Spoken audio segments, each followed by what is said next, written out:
But yeah, hello there. We're live. So today's episode is Daredevil and Punisher. That's what we're going to basically talk about for this entire episode in a moment.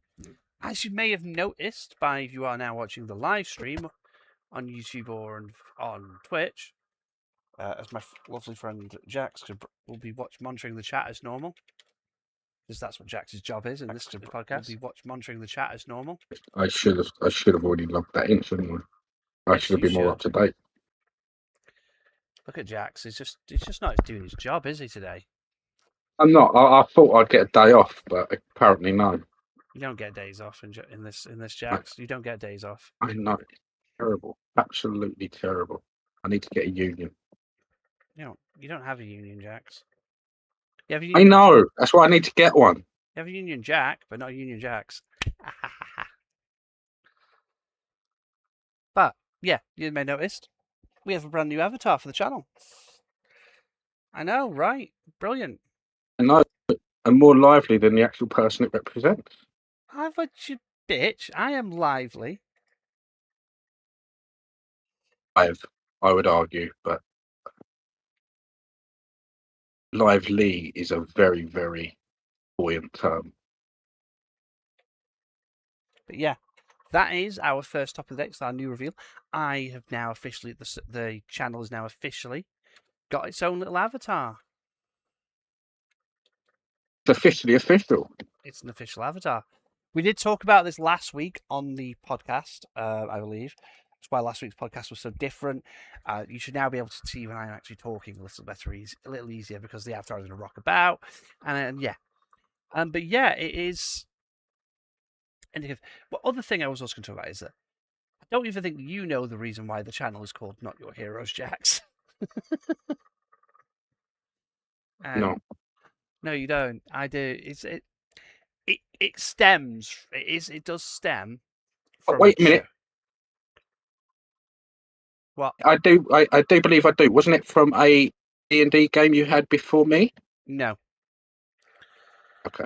It stems from a game that me and my friend Ray did, where we were recording a game, and the mission was like where you got to rescue a certain amount of things, and we barely saved the minimum, and may have gotten everyone else killed. And the joke became, yeah, we're definitely not your heroes at this point, because we're not going to save you. So apparently I'm not good at saving anyone.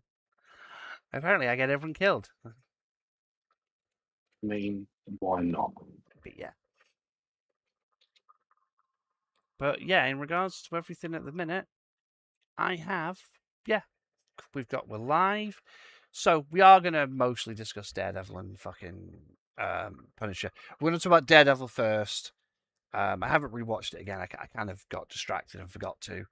But, it's such a good series. It is legitimately really fucking good. It was really good. Season 2. One of the best things Marvel has produced in the last couple of years, movies, TV shows, doesn't matter. Yeah. It really has been a tour de force. It has been. And what I'm going to also say is that I'm going to put out here, we're not going to go through the spoilers. What I really want to talk about is kind of theories about where we're going to go for season 3.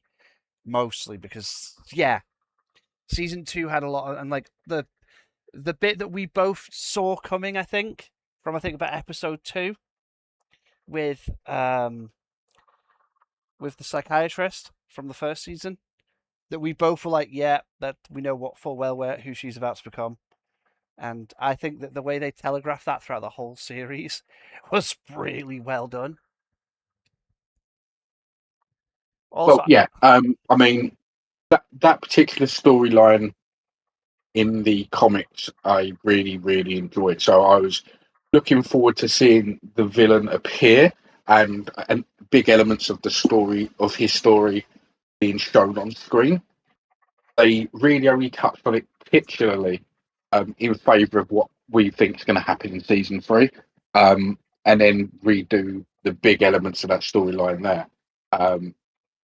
But yeah, Muse is in the comic books is dark, very cool, and has a mutant ability. which they didn't set up in this whatsoever, which is unfortunate, but completely understandable why, considering what his ability is.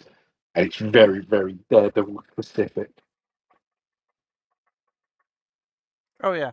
Well, to be fair, the haven't done the mutant thing is because we haven't got mutants officially introduced to the Marvel universe yet. Well, we have, because Kamala Khan was low-key revealed to be a mutant at the end of her Well, to be series. fair, and we did have the mutant Mr. Immortal who showed up, who is a mutant. Yes, and I love the fact that he we've showed also up had in that show, and I love the way they wove him in of basically being an alimony thing of, yeah, slept with all these women. I'm like, for God's sake. but we also have had since then as well, and since the release of Daredevil, we've had the absolute showing of mutants in the fact that the X-Men appear at the end of Miss Marvel. Yeah, well, the end of So by the time the Daredevil Marvels. had exist, Yeah, Marvel mutants were a concept. Oh yeah, we've seen little hints at them. We've also got Dead Deadpool Deadpool showing up in the, because remember he does show up in the MCU initially in Deadpool and Wolverine because he's talking to Happy. Yes, which is quite funny that he that he does uh, a universe skip before meeting the TVA for a job interview. I don't know, because in other words, it was meant to happen. But then because it was set. It could be that it could also be argued though, because he at that point in time he wasn't actually in the MCU proper. He's in one of the variants that we have seen in What If, for example. Oh yeah. For all we know, that is the universe in which Happy Hogan saves Christmas.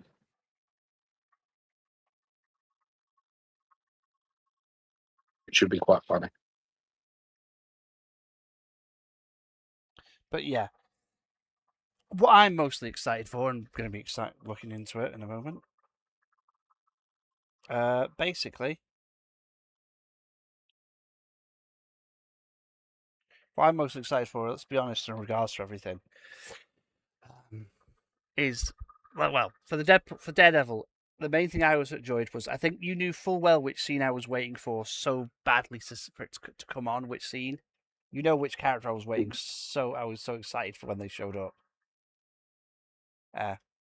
Miss Christine Ritter with as Jessica Jones, because I love I love the entire introduction when she shows up of just her kid playing in the it cuts to the house and it just take the special forces getting out to go and try and deal with her, and then the kids in the playing in the house in the house, and it's just then she just proceeds to kick the shit out of all of them.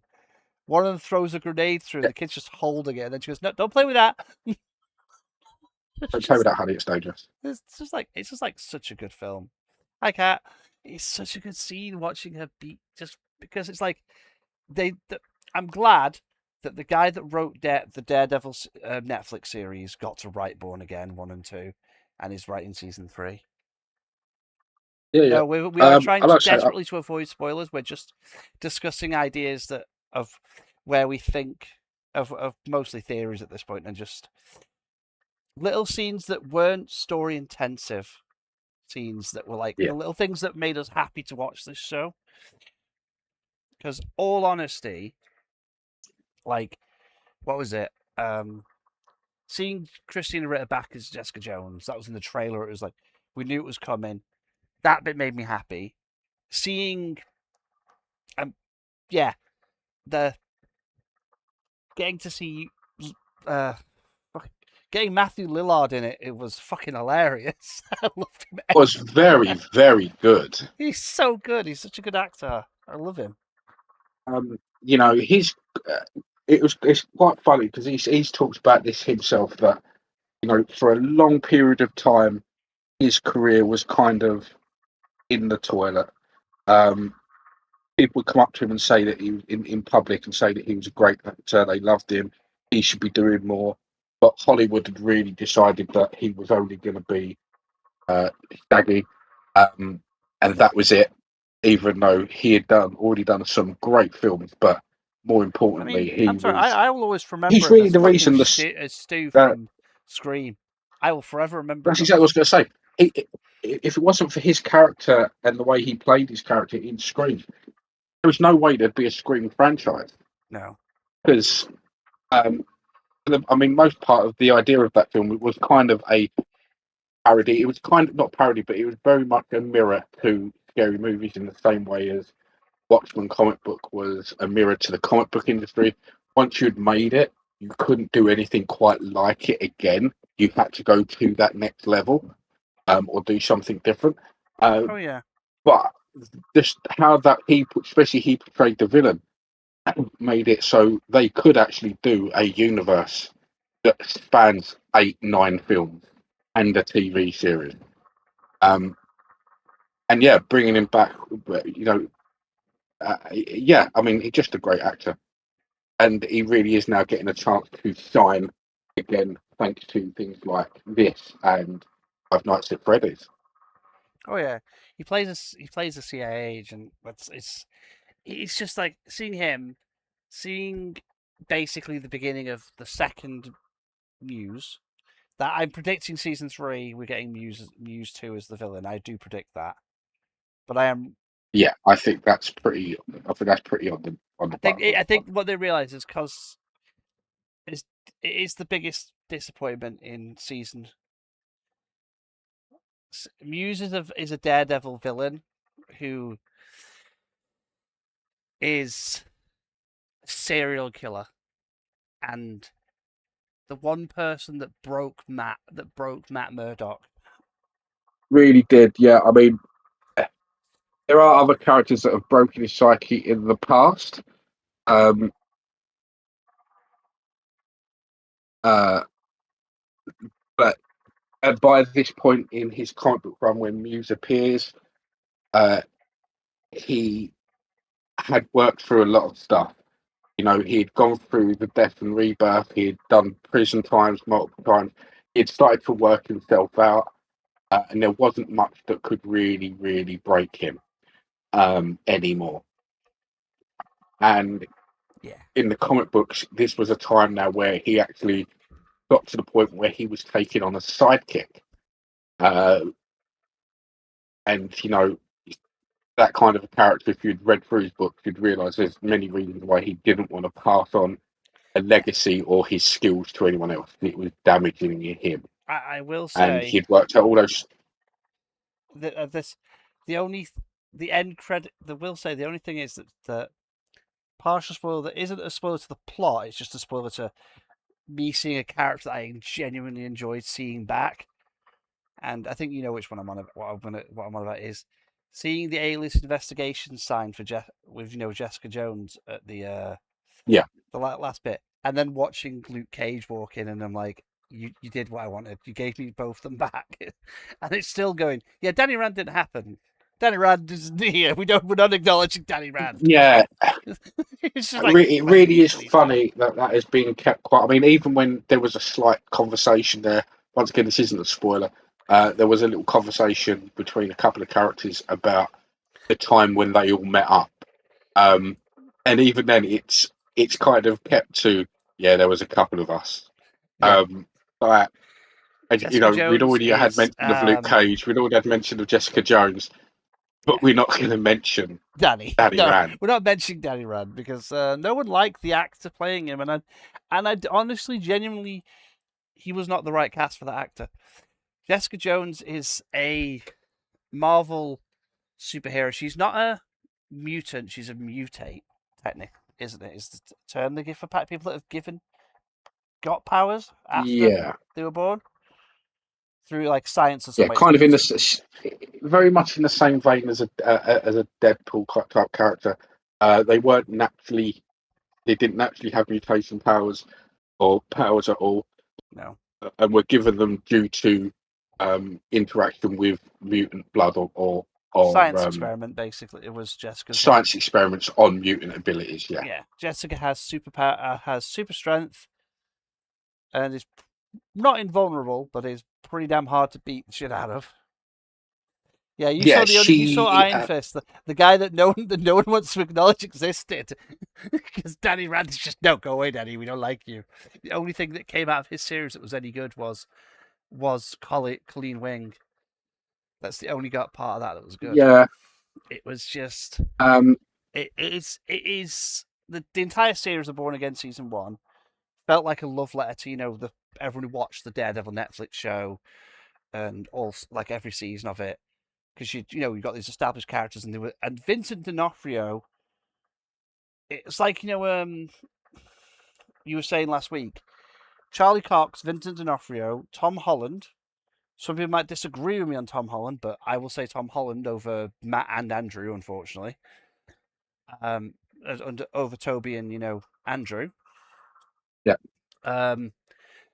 Robert Downey Jr., Chris Evans, Chris Mhm. Hemsworth, Scarlett Johansson, and Elizabeth Olsen were basically perfectly cast. They are They did very well with the castings for those. Yeah. they are What actors I and will say actresses that were to perfectly cast. consolation, if you did watch the Iron Fist show and you don't know who these characters are, there is an extra series called Defenders, which is a street level version of the Avengers and involves Danny Rand as Iron Fist, and it was a Netflix show now on Disney Plus, and it has all of these characters come together as a group and fight a new villain or a villain that you've seen through the shows, and is made in a way that if you've only seen one of the consecutive series, introduces all the others to you, so you can then split out. Yeah, it is a good show. I don't I don't fault the actor for playing Danny Rand, but I don't. You're never going to say no to a Disney Netflix show No, if no, you're an actor, especially at that period of time. no. Disney were at full force, Netflix were at full force. Everything that they were making was turning to gold. If you're being offered a job, you are taking that job. But I will say he was the wrong man for that role. Christine Ritter, perfect actress to play Jessica Jones, in my opinion. I forgot his name. The one that plays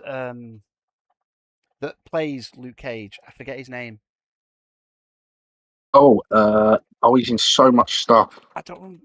This Uh, is where I find out it's fucking DB Woodside, and I kicked myself in the face for it. no, it's It's Mike Mike Cole. Coulter. That's it. Mike Coulter. Yeah, he is really well done as Luke Cage. That I only kind of recognize him as Luke Cage. That's the thing. Like he's in a lot of films, but there's a lot of the films he's in, I think I haven't seen them, so I don't. He's more of a TV show person than a movie person, as it seems. But I mean, he's been around for a while now. he's in Hell at Nightfall. Oh, okay, Yeah.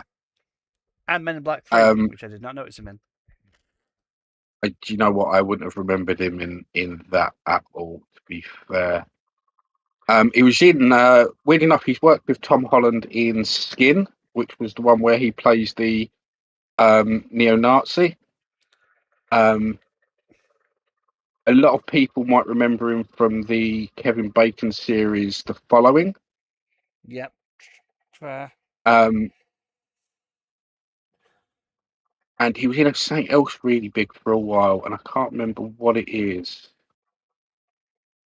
But yeah, he has been around and about. Ah, he was Locke in Halo Nightfall. Oh, He Sergeant. played Locke. Wait, Spartan Locke, as in the guy that eventually Yes, chases after Master Chief in Halo 5. Fucking yes, hell. yeah. Uh, I can't remember if he was the voice in the video game as well, but yeah, he was in the show. I don't know who's the voice. I think in the game he was played by someone else. Bizarre. Usually, could get, But but yeah, he's a good actor. But it's like a lot of people might disagree with me, but I think Tom Holland, in my opinion, is the best Spider-Man we've had, because to me, Tom Holland encapsulates the what makes Peter Parker so fucking good. like makes him good as a character. Like he gets the Peter Parker bit right, and he gets the Spider-Man part right. If you know what I mean. Like Andrew was really good Spider-Man, but really shitty Peter Parker. If you know what I mean. hmm And Toby was a really good Peter Parker, but in my opinion was not the best Spider-Man because way too often in the Tobey Maguire films, Spider-Man was quiet for most of the fights. You know what I mean? There Whereas wasn't enough of the quipping, which is a big, big thing for the yeah, character. there's a lot more quipping in Andrews, but then when you get to Tom and it's just like you have Bucky getting a. Usually there's not this much talking during a fight, and he's just like, oh yeah, sorry. It's like straight up Really getting to the point where experienced. he's being annoying in the fight, and I'm like, yep, that's Spider Man. Because that's what happens in most of his fights. His villains get pissed off that he won't shut up. It's how he Yeah. wins. Because it's like the way they S- know. How do we know that Peter Parker that's not Peter Parker? When he's not talking. yeah. Well. So with this is quite a funny one because I know we're going to be talking about it later on. Uh, but uh, uh, Punisher actor John, I can never remember his last name. I'm John terrible with last Berthenel. names. Bernthal. John Berthenel. Um, so I didn't know this until recently because I was watching an interview with him. Him and Tom Holland have worked on quite a few projects together over the years, and they were working on a film when Tom Holland went for was thinking about going for the interview for Spider-Man, and he actually then turned around to him and said, "Look, I honestly, I don't think I'm going to go for it. I'm not going to get it." And he was like, "Dude, you're an actor. Just you've got to go for every role, even if you don't think you're going to get it." So he did, and he was told to send in an audition tape, and he asked John if he would help him with the audition tape, and he was like, "Okay." He was like, "You can, you can do backflips, right?" And he was like, "Yeah." He's like, "Well, they went to the room where they practiced the stunts and stuff on the film that they were on." It was like, "Run up that wall and do a double backflip." And he was like, "Why?" I went, "I'll tell you now. There's not one single fucking actor doing this role that's going to be able to run up a wall and do a double backflip. If that doesn't get you the job, they're not looking for a good Spider-Man." So on his phone, John filmed that whole famous scene that we've now seen many times Yeah. before of his audition tape of him running up that blue wall and doing the backflip. He's filmed by John after his direction, and they sent it in. Uh-huh. So technically, Punisher is the reason we have Tom Holland as Spider-Man. That explains the chemistry between the two of them in the trailers of that film. That's it. And I hadn't, like I said, I hadn't until this interview. I hadn't actually realised how many different projects they had worked on over the decades. So they actually do have a really good working chemistry with each other. I And by this point, by the time they made Spider-Man, they'd already then made the Odyssey. So the two of them have got a decent back and forth and a decent respect for each other. So it is going to be great to see how these two people play out. Oh yeah, but with the back to the topic on Daredevil, Born Again, the I'm gonna say every single bit of this second season showing how the outfall of the first season, showing like all the task force and everything. And I loved the little juxtaposition between the propaganda video for the task force, Mhm. and then cutting to the you know Sexuality. yeah, the one that's like exposing it, and I'm like, and I absolutely loved that that they were basically they were basically look like the Kingpin from the old '97 cartoon in that scene. If you look at it, hmm classic Kingpin, and I was like, this is brilliant. This is such a good way of like, here's a callback to some other of our old stuff we used to do. Like and like the end of that season is brilliant. It sets up what we're gonna get. What season 3 we have. You know, we're probably not going to get, sadly, Oh, the very lovely, wonderful Mr. D'Onofrio back again.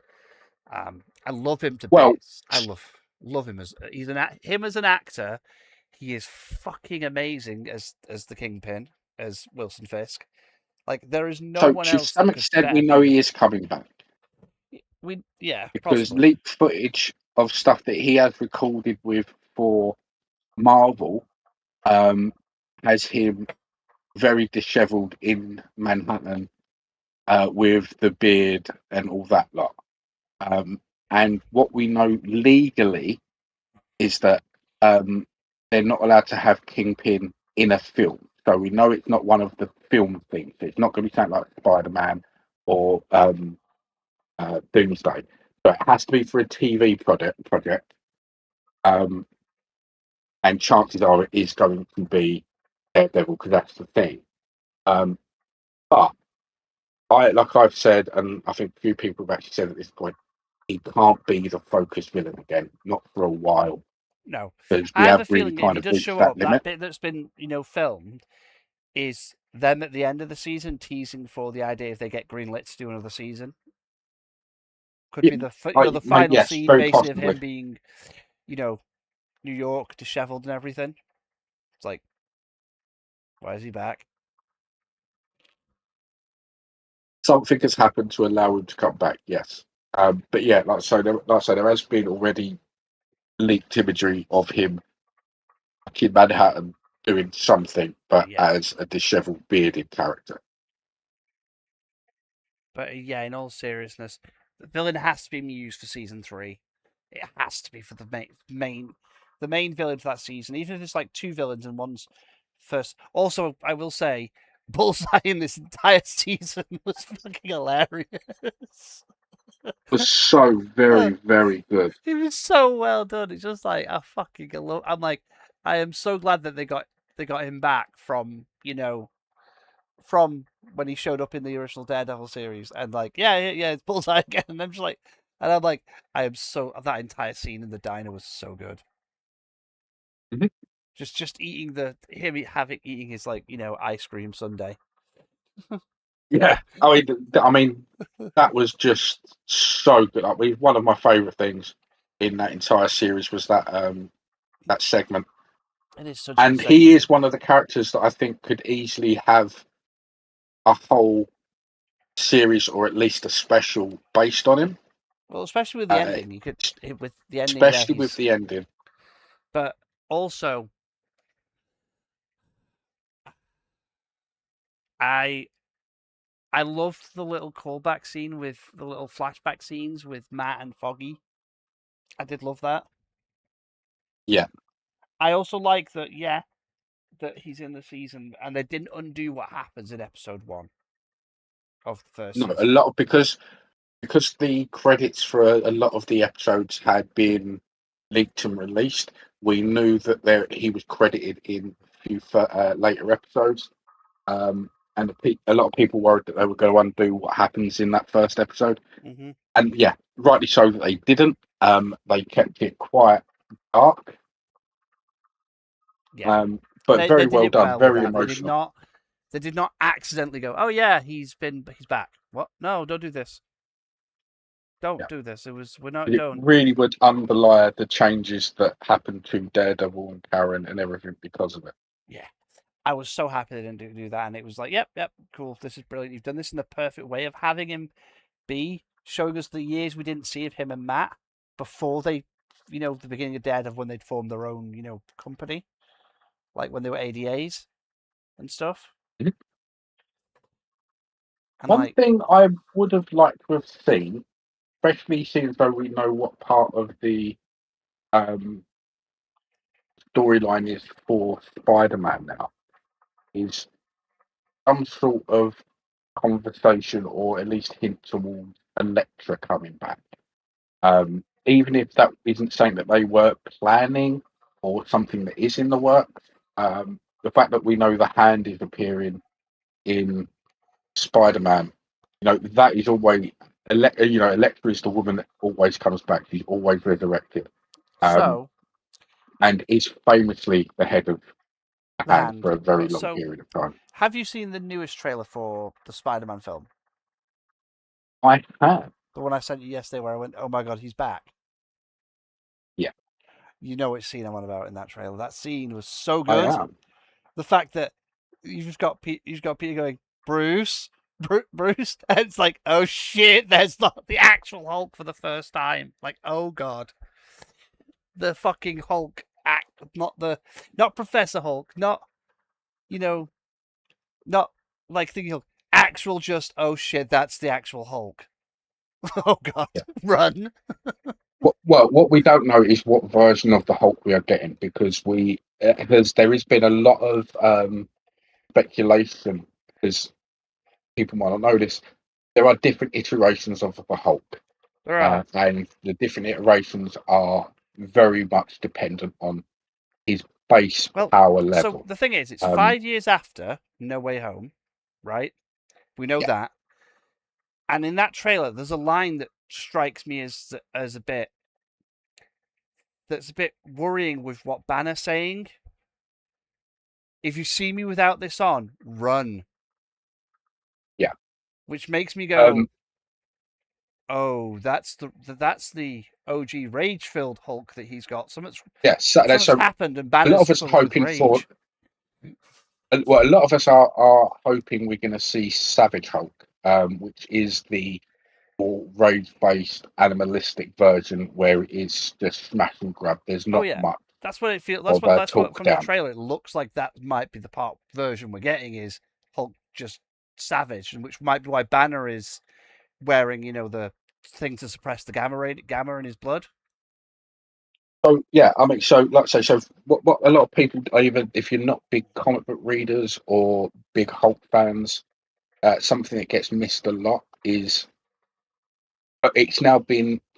it's been a big thing in Banner's history now for a long time. It was hinted at in the first Hulk film with Eric Banner, and sort of partially mentioned in I the still Ed can't believe Norton the film. actor's name was It Eric Banner. Yeah, is that Bruce Banner suffers from a form of DID, or what used to be called multiple personality disorder, and a lot of it is completely recessive, and has been taken on mostly by the Hulk side of him. Um, and in later comics, it is like in the comic books, there is a Professor Hulk type character where Banner uses a special device that means he can keep all his intelligence but all of the Hulk powers. Um, and that gets put into this thing that actually all that ever did, it never integrated the two. All what it did was it created a new personality that the Hulk would fit into. So that's why you have characters like Mister Fix It, who is a bodyguard and sort of mob guy that worked with Wolverine a lot in Macropore. There's the great comic book page that uh, if it ain't broke, Mister Fix It. I have my friend made me a fantastic poster of that, and he's the Hulk in the tuxedo suit.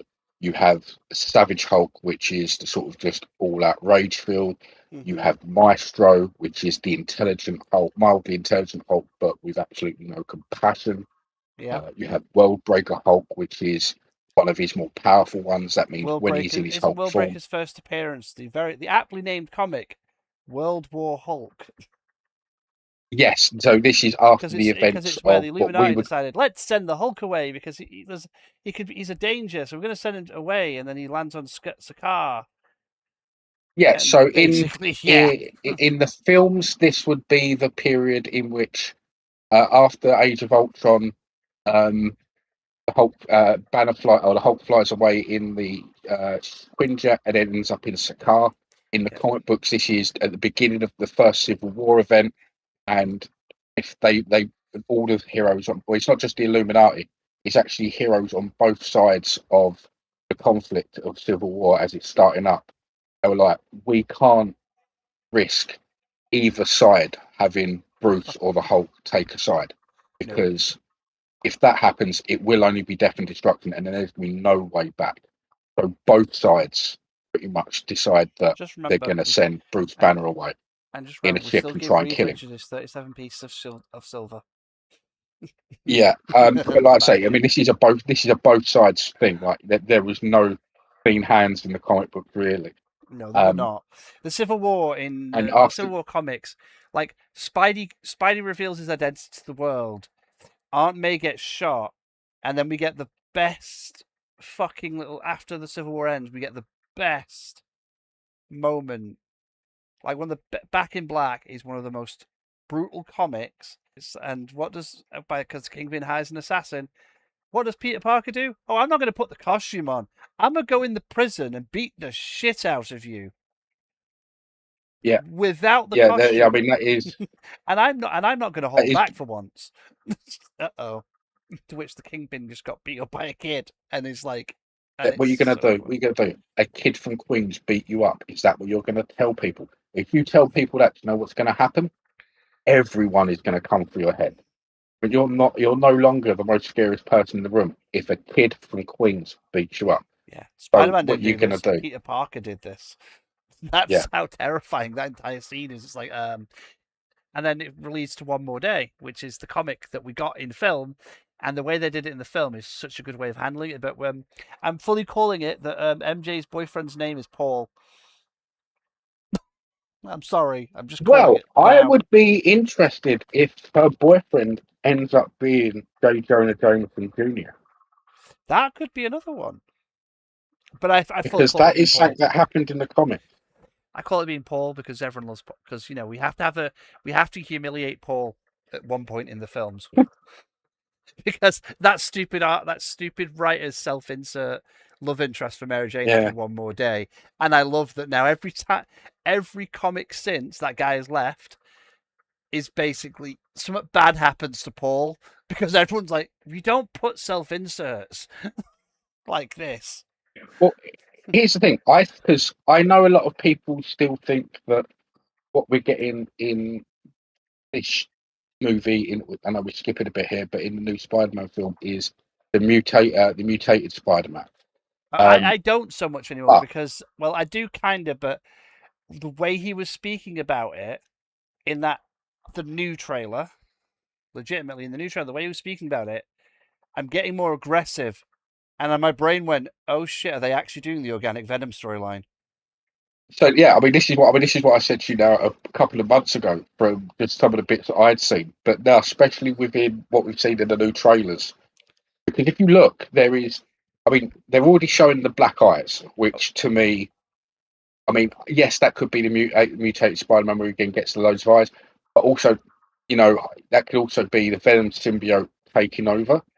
Mm. Um, but there is a scene where he puts on a web shooter, goes to fire it, the web shooter destroys itself, and there's still webbing on the wall, and he puts his hand down to his wrist, and Yeah, webbing comes out of his wrist. we know he's getting Well, if organic you webbing. look at That's the like the big thing of costume, this film. yeah, but if you look at the costume in that scene, it doesn't look right.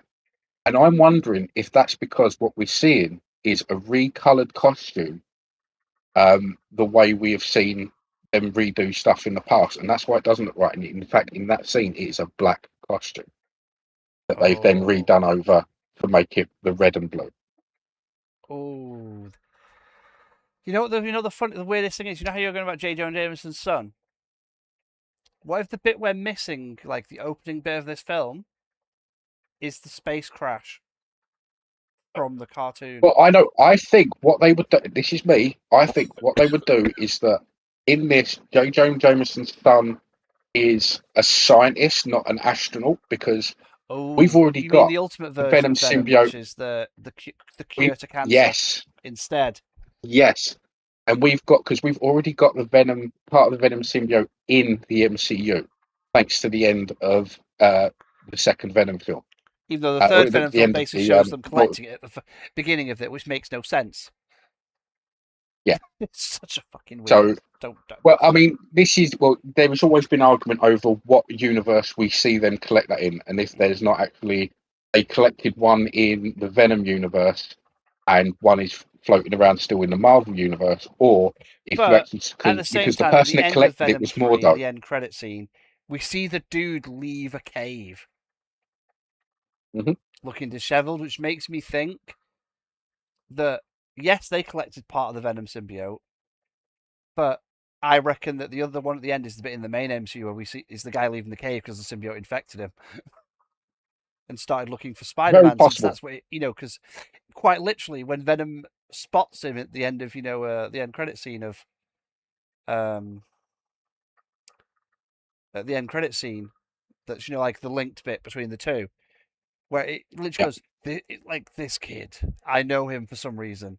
Like, Venom, for some reason, Mm. immediately recognizes Spider-Man, even though there's no Spider-Man in their universe.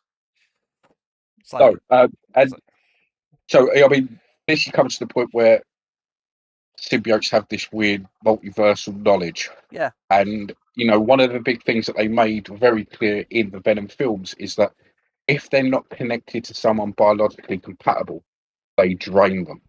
Hmm. Um, and the symbiote needs to have a biological component to connect to. So it would kind of make sense that in the interim period from whenever the Venom symbiote, what is here, is looking for someone he knows will definitely be a compatibility, which he knows will be Spider-Man, and he's guiding them there.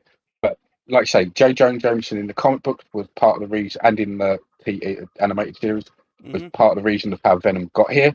And I'm wondering if Well, because not this in is the the other thing. original comic, remember, because the original reason that Venom appears is during the first ever Secret Wars, where the Beyonder, in an effort to make, because at that point Spider-Man's power wasn't anywhere near what it is now. It wasn't the same Yeah, power scaling it is now. It was a lot less.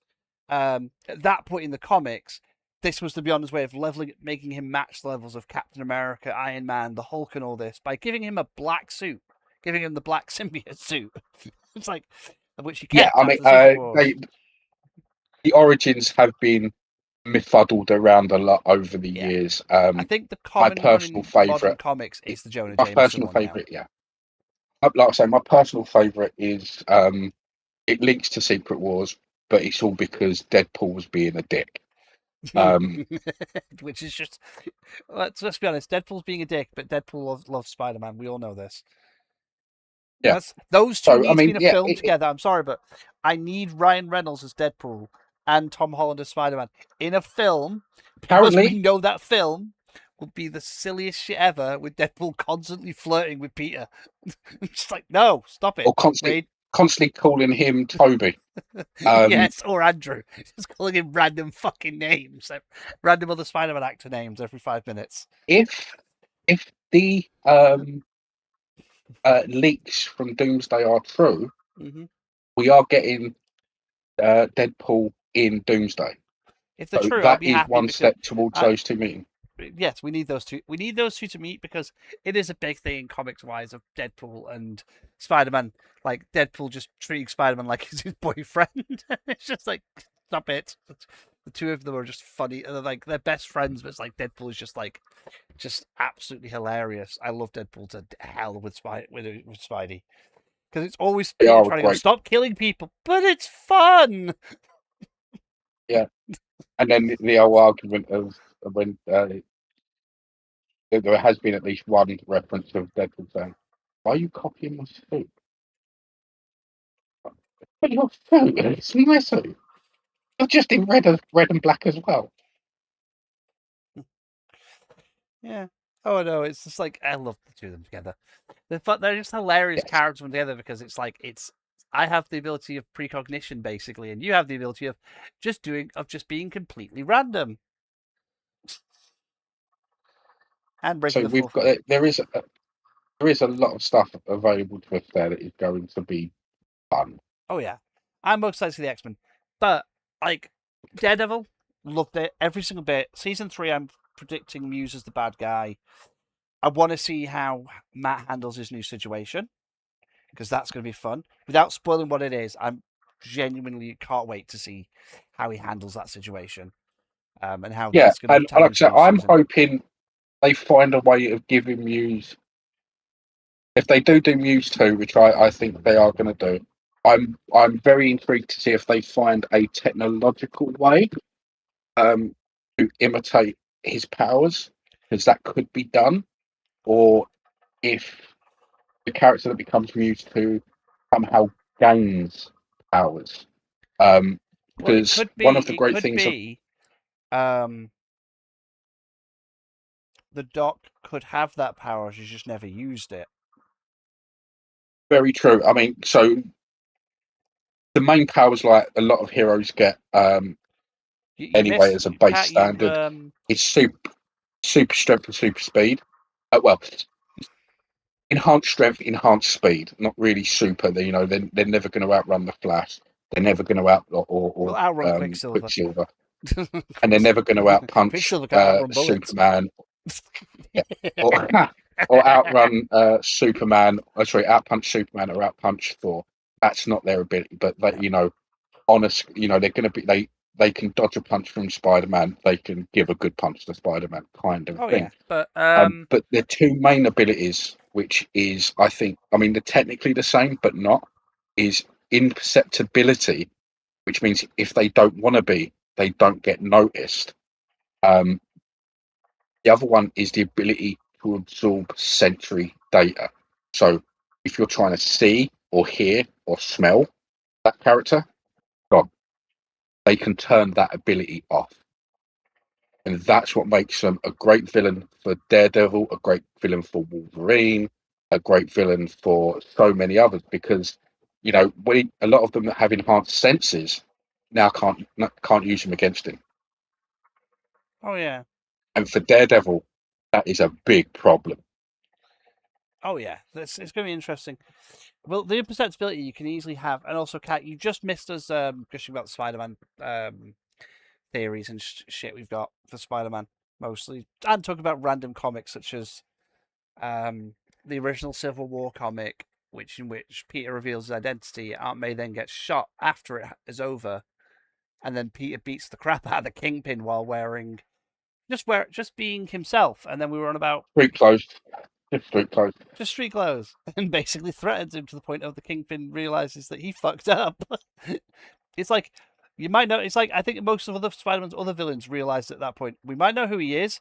We're not fucking with his family though. We're gonna just leave them alone.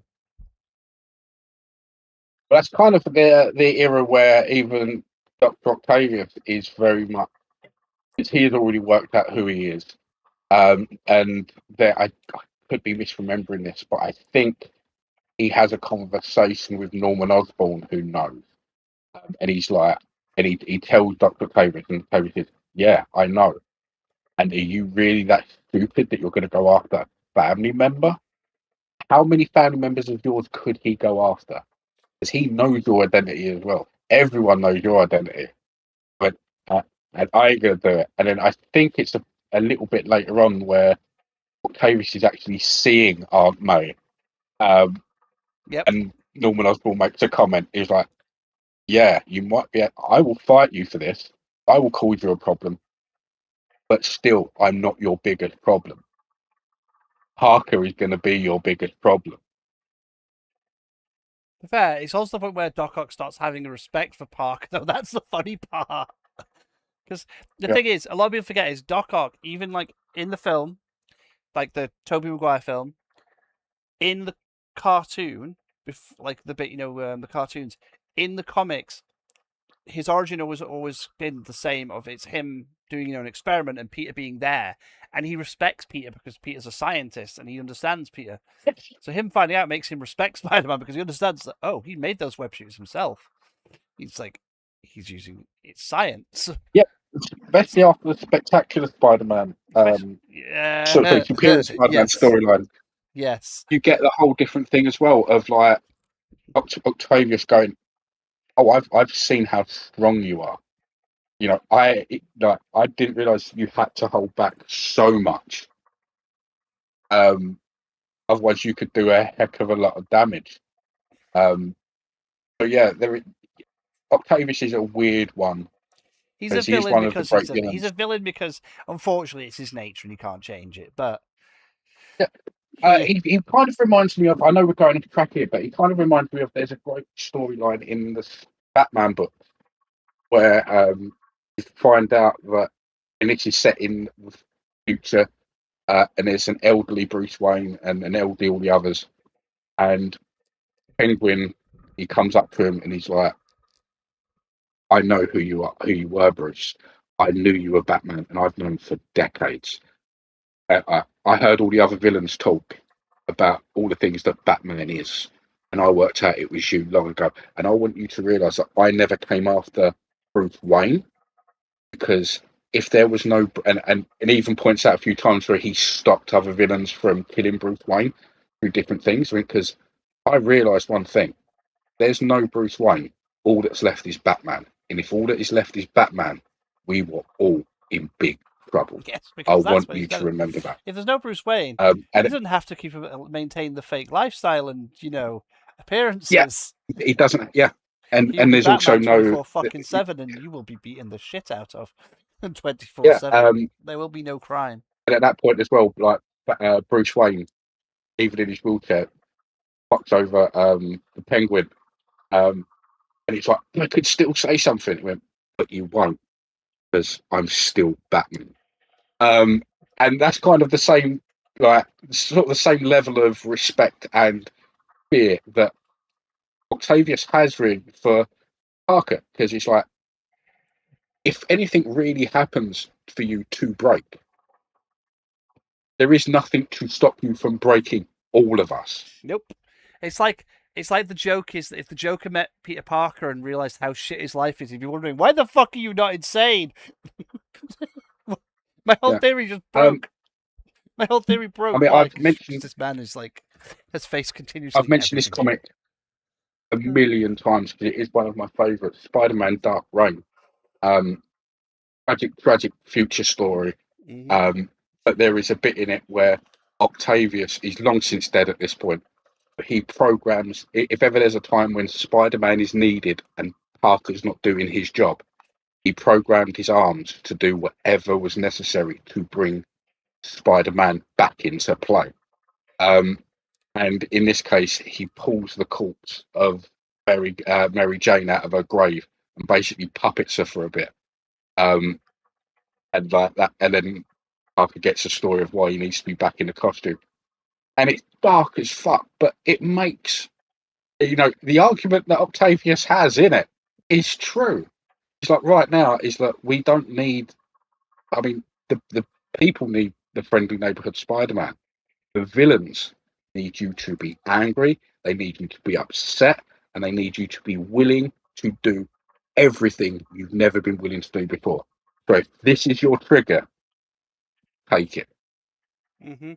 And it's like, It's and then, yeah, also you just get an elderly Spider-Man doing his stuff. It's great. it's also one of the other things is it's the common misconception with Spider-Man, like that misconception a lot of people have is that they think all heroes have the same no-kill thing as Batman, and it's like no, that's Batman's like unique shit that he doesn't kill people. Well, I mean, we've had this conversation before, but yes, I mean, to be fair, a lot of the no-kill stuff did come a little bit later on in the franchise. So there's a whole section of especially Batman, where you had some really dark stories in the early days. Then it went to that sort of comedy-ish thing, especially around the Adam West section. Oh yeah. But there was a little period in between where you've got the very early ideas of there being something more sinister about him. And this is a whole issue that so many people forget when they're talking about the no kill rule. There is a scene in one of the issues where Batman hangs by the neck a villain off of the Batplane and kills Oh him yeah. while flying along. The same way as like there was, saying that Captain America doesn't use guns. Well, actually, in the early days, he had a gun Batman had a gun. and took people out. So a lot of these characters, these things are absolutes, are not necessarily absolutes. Superman doesn't kill, but there's been a few comics even in the older days where he might not have killed someone. He didn't stop someone from dying or being killed. He made the choice to not help. So yeah, it's quite interesting. There is some stuff hidden away in the dark, in the deep, distant past that are quite dark on these characters.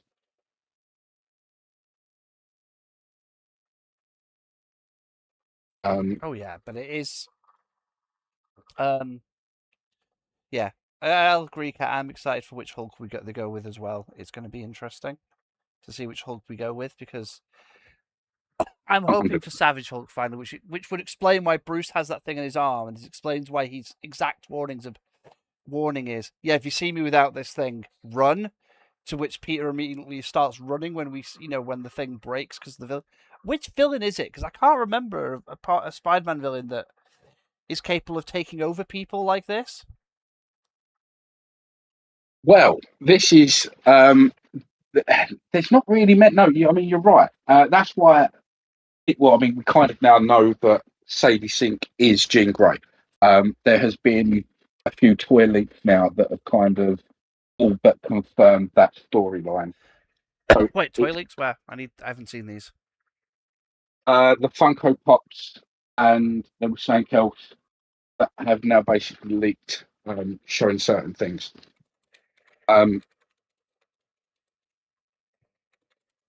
It's literally down to interpretation, I guess, still.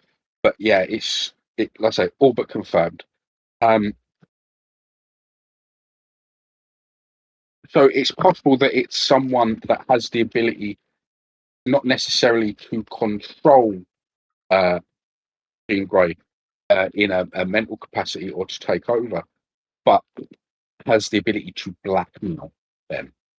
I mean, I would be interested to find out that this is actually someone more along the lines of the Chameleon or someone like that has found a way of manipulating or blackmailing some really big, powerful characters into play.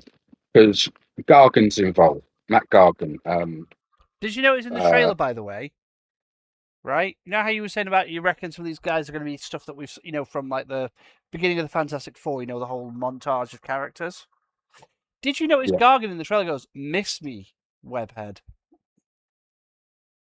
Yeah. Now, I'm wondering if now this could have two very, very different aspects here. This could be the fact that this Matt Gargan has met Spider-Man now on 2 occasions via the first film. So he does know who Spider-Man is, and he would know that Spider-Man knows who he is because they have fought. The fight on the boat scene in New York Harbor is in particular. So that could be referring back to that. Or we're going to see, which I think is going to happen, is that like in Fantastic Four, we're going to see a montage of things that have happened in the 5 years since we've last seen Spider-Man. Can I say one thing about that? And we're back in the boat scene in the original one, right? Yeah. Yeah. The one thing that makes me sad is we're not getting Shocker because he got killed in the first film. Well, we went through 2 Shockers in that first film. I know they both got fucking murdered. But I would be interested then to find out whether or not what we're actually getting here is something they've been trying to do for a very, very long time, which is the Sinister Six. We kind of already got that. And maybe, to be fair, No Way Home was essentially the Sinister Six movie of Marvel going, we can do it, and you didn't get to do it. It was, but to actually have a completely unique lineup ready for Battle World would be very, because we haven't really got his Spider-Man's rogue gallery, let's say, in his universe. Now, yes, with Doomsday and Secret War, you could easily pull these characters out from what would be really funny? Universes. The surprise act was in Doomsday, and we weren't aware of it, and then they just show up in one of the scenes. Who's that? Tom Hardy.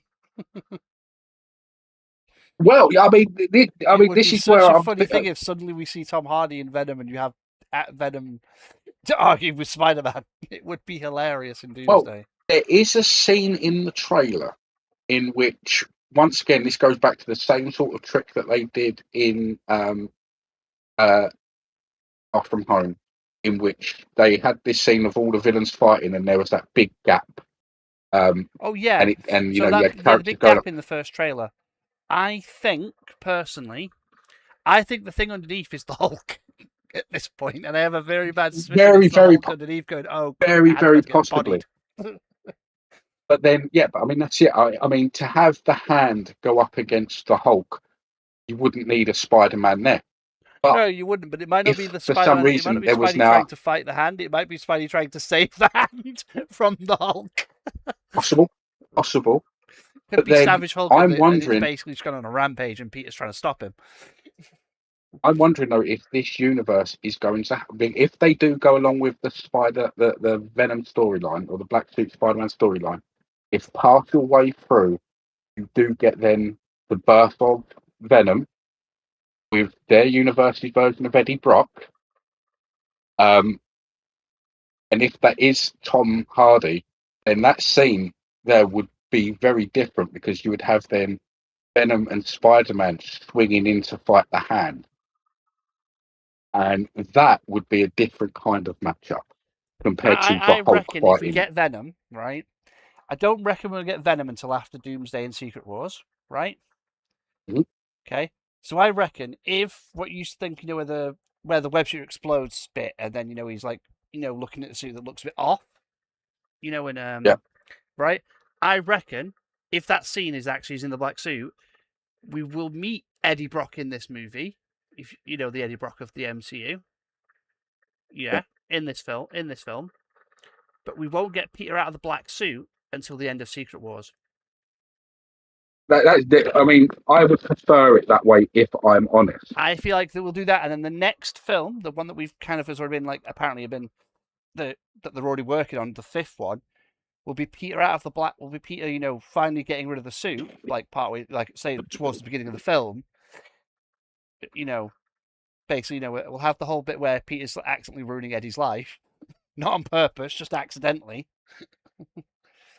because Eddie keeps Oh, lying. here's another one. This would be a big swing. This would be very unlikely.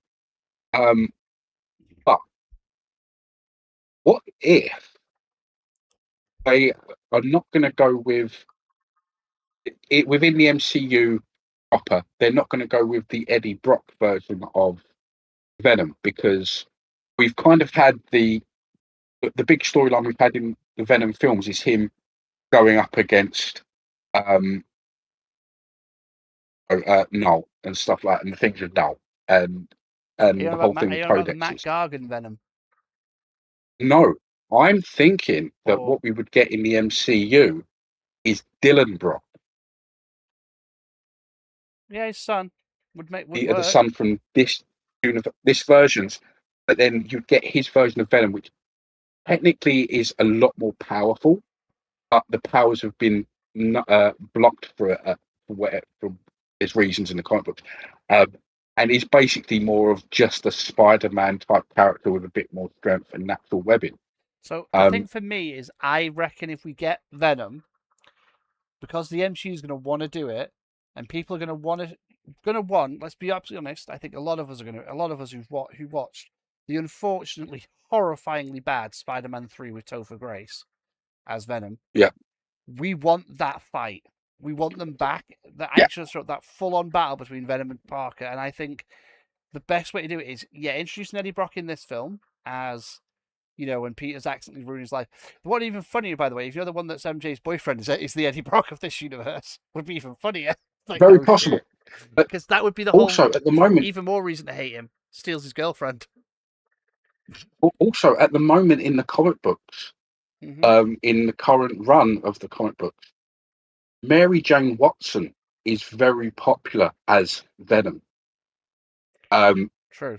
and that would be an interesting twist if the Venom we get in this film would actually be the Mary Jane version with the black and gold outline.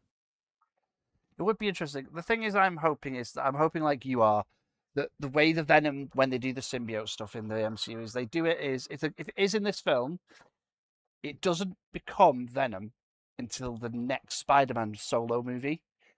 Because Yeah, my issue with the main thing that I think ruins Spider-Man 3 the most is there's too many villains.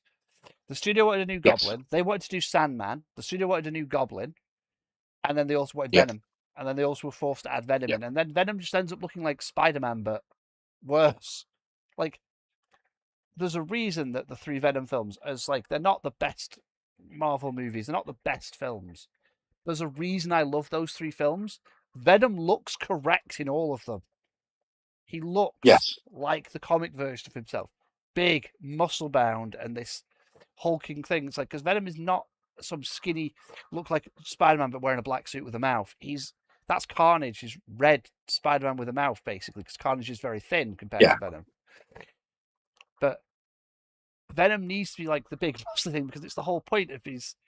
It's like, and the reason I want him as a villain is because I want that bit, them to do the bit from like the comics and from the, the cartoon, where Peter's like, where Peter's being confused because things are going wrong, and Peter's confused. Why is my spider sense not going off? Yeah. And it's that whole fear of his Peter Tinkle not working, and then suddenly bang, as the villain just punches him, and he's not able to dodge it, and you're like, oh, it's a villain that is. I mean, one of the big because it'll give that problems that we invoke of a had. villain, of a hero facing that like journey of, oh crap, this is a villain that I have to outthink. If you know what I mean? Yeah. Because I mean, one of the big problems that the Venom films had is like I've got to say I really enjoyed the first one, and it was diminishing returns after that. Yes, it was, and it's because they especially with the second one with Carnage, is that they had the perfect actor to play. Oh yeah, Peter Cassidy he was Carnage brilliant because as Carnage. well, here's I the know problem: what you are. Carnage and Peter Cassidy are based off of um, Woody Harrelson's character in Natural Born Killers. So you've actually got you've got Woody Harrelson there, so you can do Peter Cassidy and Carnage perfectly. Problem: But you for decided some to make the reason, movie not an R-rated film, a love and went, story. Well, even then, it doesn't necessarily need to be R. It doesn't need to be or full just make it an slasher. 18. Or There just make is it an 18 or 15, so that you could have a bit of yes, gore and violence. Because, sorry, but the whole thing of Carnage is a symbiote attached to a man who is a fucking serial killer. yeah. But the big problem that they ended up having is one, you haven't really had an R-rated popular comic book film yet, and I get that. There is that element of worry, and they had to be careful of it.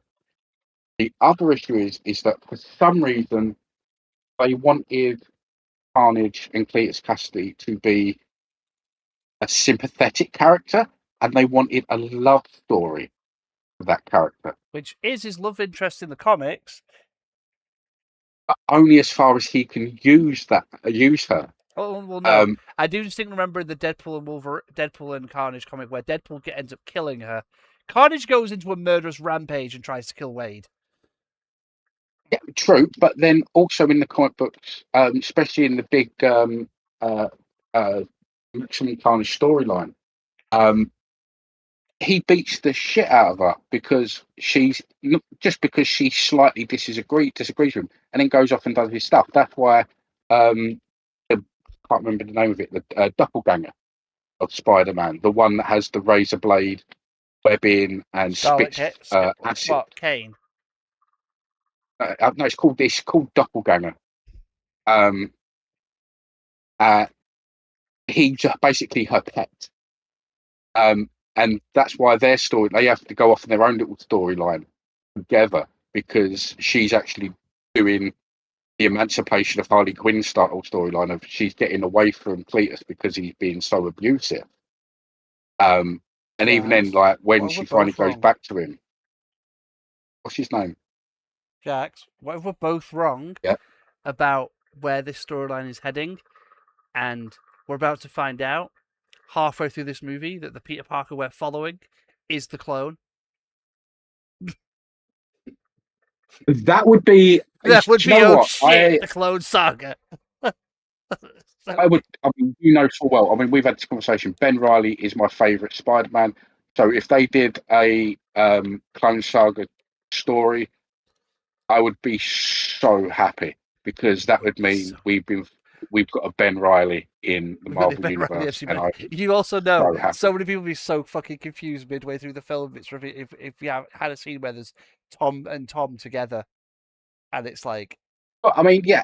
The problem is that what we haven't had, which is kind of something they could have done at the end of No Way Home, is kill off Mary Jane, or have a scene where she looks like she's dead, and and then that's the reason why Toby goes, Spider-Man goes crazy on the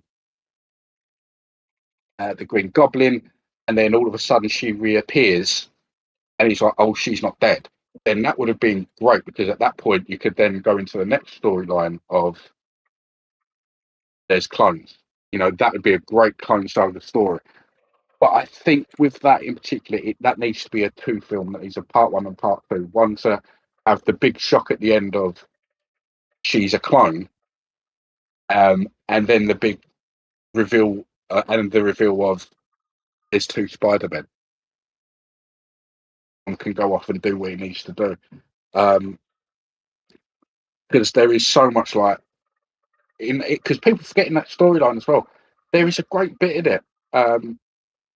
This might be one of the other storylines, actually. It might not. I might be getting this confused, but there's a great one to do with the clones, in which Spider-Man goes in, and there's three clones in a vat. There's another Parker, there's another Mary Jane, and there is, I think I can't remember if it's a Norma or a Harry Osborn. It's one of the Osborns. And the tubes get destroyed, and the scientist doing it, who's working on behalf of the Jackal, breaks down. And he says to Spider-Man, he's like, "Why do you care? They're clones." So he's like, "No, you don't understand. Two of them were clones. One of them was an original." And he's like, "Who's the original? Which one was the original?" He's like, "Mary Jane was the original."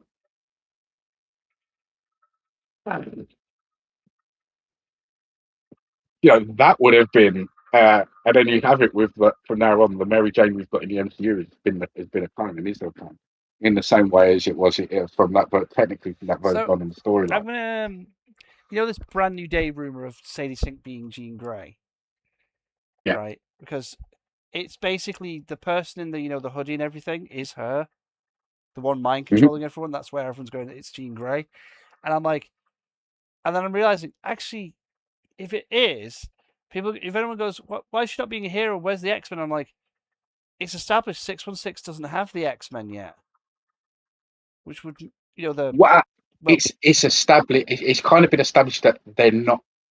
So in the comic books, they were still undercover. Not very many people knew of them at all. They fought under the radar for a very, very long time. No, I mean, in the MCU, mutants aren't this big thing that the government's trying to curtail yet. They're not this out like. It could be that the Marvel universe, like the movie, the MCU universe. I can't remember what the designation that Spider-Man, as Cross Spider-Verse gives it, 1999 or something. Yeah. Because I refuse to call it 616. 616 to me is the comics. 616 will forever be the comic universe, right? Yeah. But if it is Jean Grey, it would make sense because she doesn't have her. She doesn't seem to have if she is the villain of the film, she's not got the morals Jean Grey has of not taking over other people's minds. Would explain why the villain is taking over everyone's minds and stuff. And in the trailer says you're the only one I can't jump into. But it would make sense if mutants are this new thing that's only just starting to emerge now in this timeline. If you get what I mean. Yeah.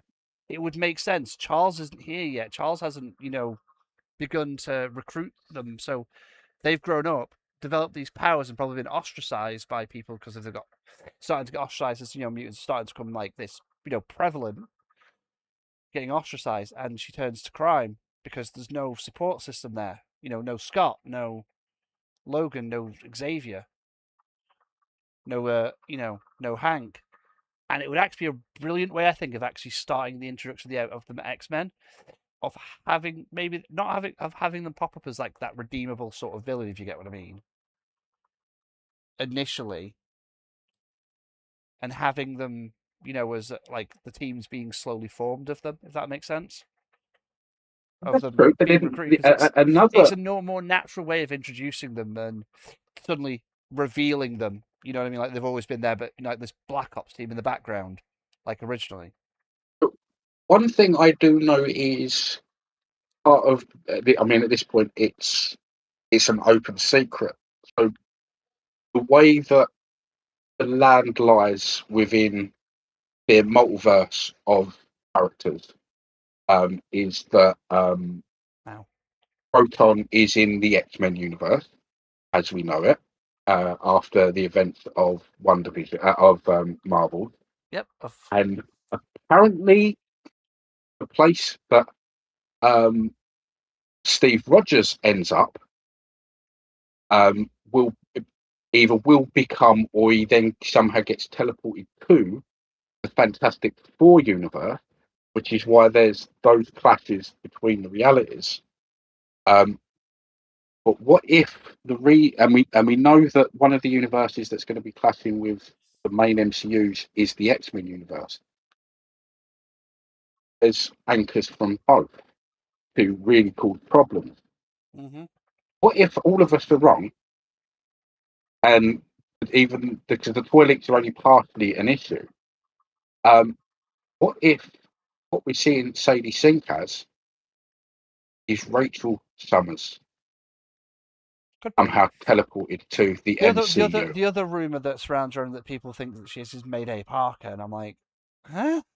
Well, This make no, early? because she never had those type of powers. No. Even if you was having a time travel story, she is by She's the most. spider. She's the So Spider Woman of the future. Spider. She takes the Spider Person of the future. She's the successor to now Peter.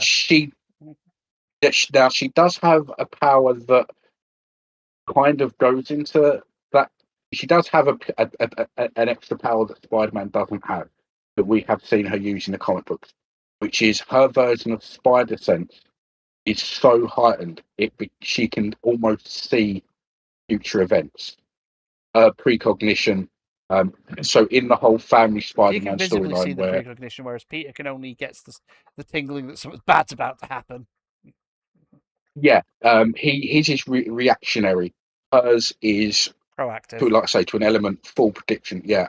So in the storyline where both Spider-Man and Peter Parker is sharing his ability via a costume to uh, Mary Jane, and they go off and do Spider-Man stuff as a family. One of the big storylines in that is that Mayday Parker sees Spider-Man and Mary Jane get attacked by a dinosaur and fall down a hole, presumed dead. So she puts on the costume that she's been given and goes out to help. And it's actually her getting involved that causes all of the issues that then happen. And that's when the whole discussion of how her spider sense actually works. Oh yeah. At its high end. Oh yeah. But it's like in reality, if it's Jean Grey, I hope that it's a way of introducing the X-Men in a really fun way of having them be, yeah, not necessarily be this underground team yet. Mutants are only just emerging in the MCU, so it's like, the whole idea of the end of the film, the end credit bit could be the MCU's reveal of who their Charles Xavier is, you know, recruiting Jean, Mm-hmm. and it's I mean, yeah, setting that up is very X possible. Men for their X, because we know Feige has said it. After Secret Wars and Doomsday, he wants to make an X-Men movie. He wants to bring them in. That's like his big Yeah. thing that he wants to focus on and bring into the MCU now. We've got them all back. We want to bring them all together now. It's time to have that Like I shared said, I universe with think all it'll of them. be up. I think it'll be interesting if we find out that actually the X-Men we're seeing in these films is a lot further along in the timeline than most of us expect, Mm-hmm. and that actually Rachel Summers, Rachel Gray, depending on how you want to call her name, is here either as part of a recon thing sent by the X-Men or something she's doing on her own, which then in itself would lead into something a lot of people wanted for a long time, which is a Marvel's versus X-Men versus Avengers crossover film. Because the The big only part issue I about have that with us is getting that is that you have to then establish Scott Summers is about to become the most hated man in the entire X-Men franchise at that point, because well, they could change that to some extent. I mean, you the know real what scene I'm key on issue. about, the bit where Yes, I Scott do. basically becomes Magneto. It's like, oh no. Yeah. Um, but I mean, the key issue is the Avengers see Rachel Grey as such a big problem and a future problem that they're proactively going out See, to the other issue is in with the. that is that that comic and that entire section of it is set after M Day, and we've not had M Day.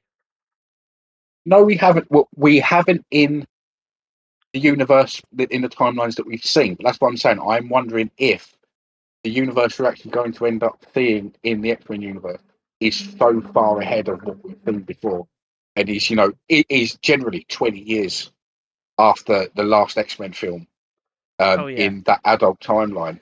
So and we know that Last so Stand much never stuff could happened have now, happened. thank God. Yeah.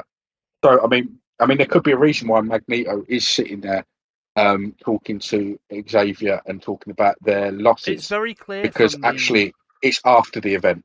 it's very clear from that scene and from the bit that comes after that scene in the little X-Men teaser for Doomsday, with Scott with the Sentinel in the background walking.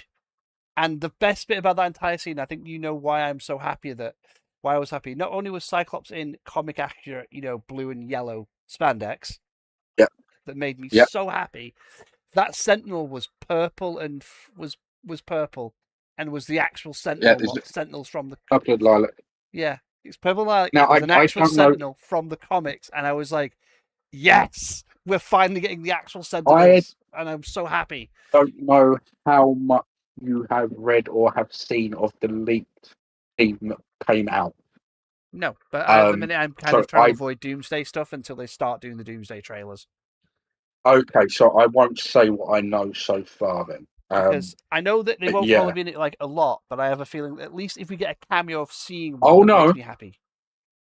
Oh no. Apparently the Sentinels are going to be um a thing through its run because of a certain character.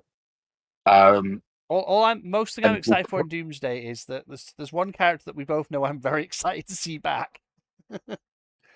Oh, I'm about to make a name for myself here.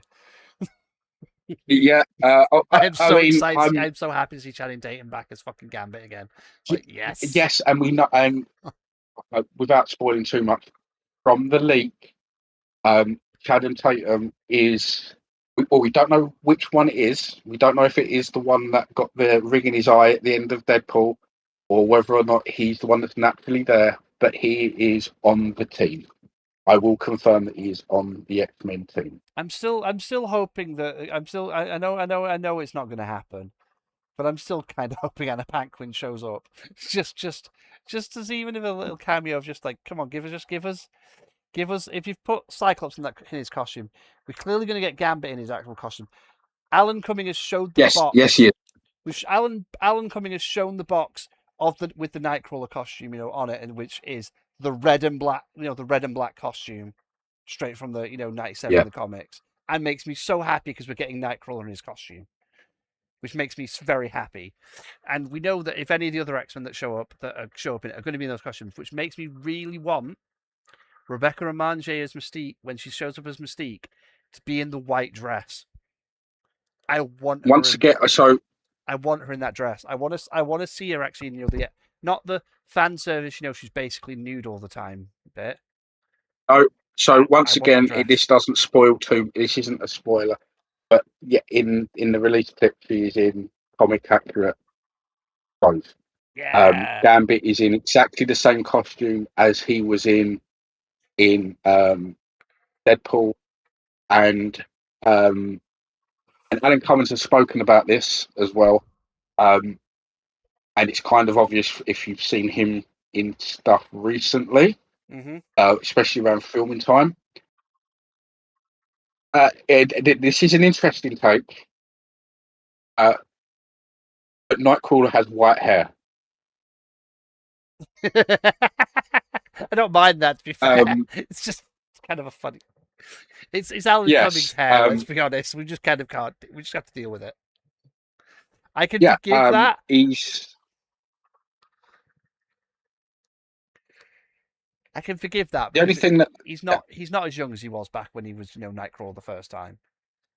Oh, I mean, I know they could easily have put a wig on him, and there was probably parts where that happened. But on the other side of it as well is that it is there is got to be a certain distinction between Hmm. the original Fox films, because these aren't. The Fox They may X-Men. have a parallel timeline. They're not the Fox No, X-Men. they're very So they're as me and you have both possibly not suggested, but both been a little bit, because I would not be surprised with the show that comes out the 1st of July. X-Men 97 season 2 comes out on the 1st of July, and I am so excited for that. I would not be surprised if they put a sneaks and end credit in that bit where the show transition to live action completely.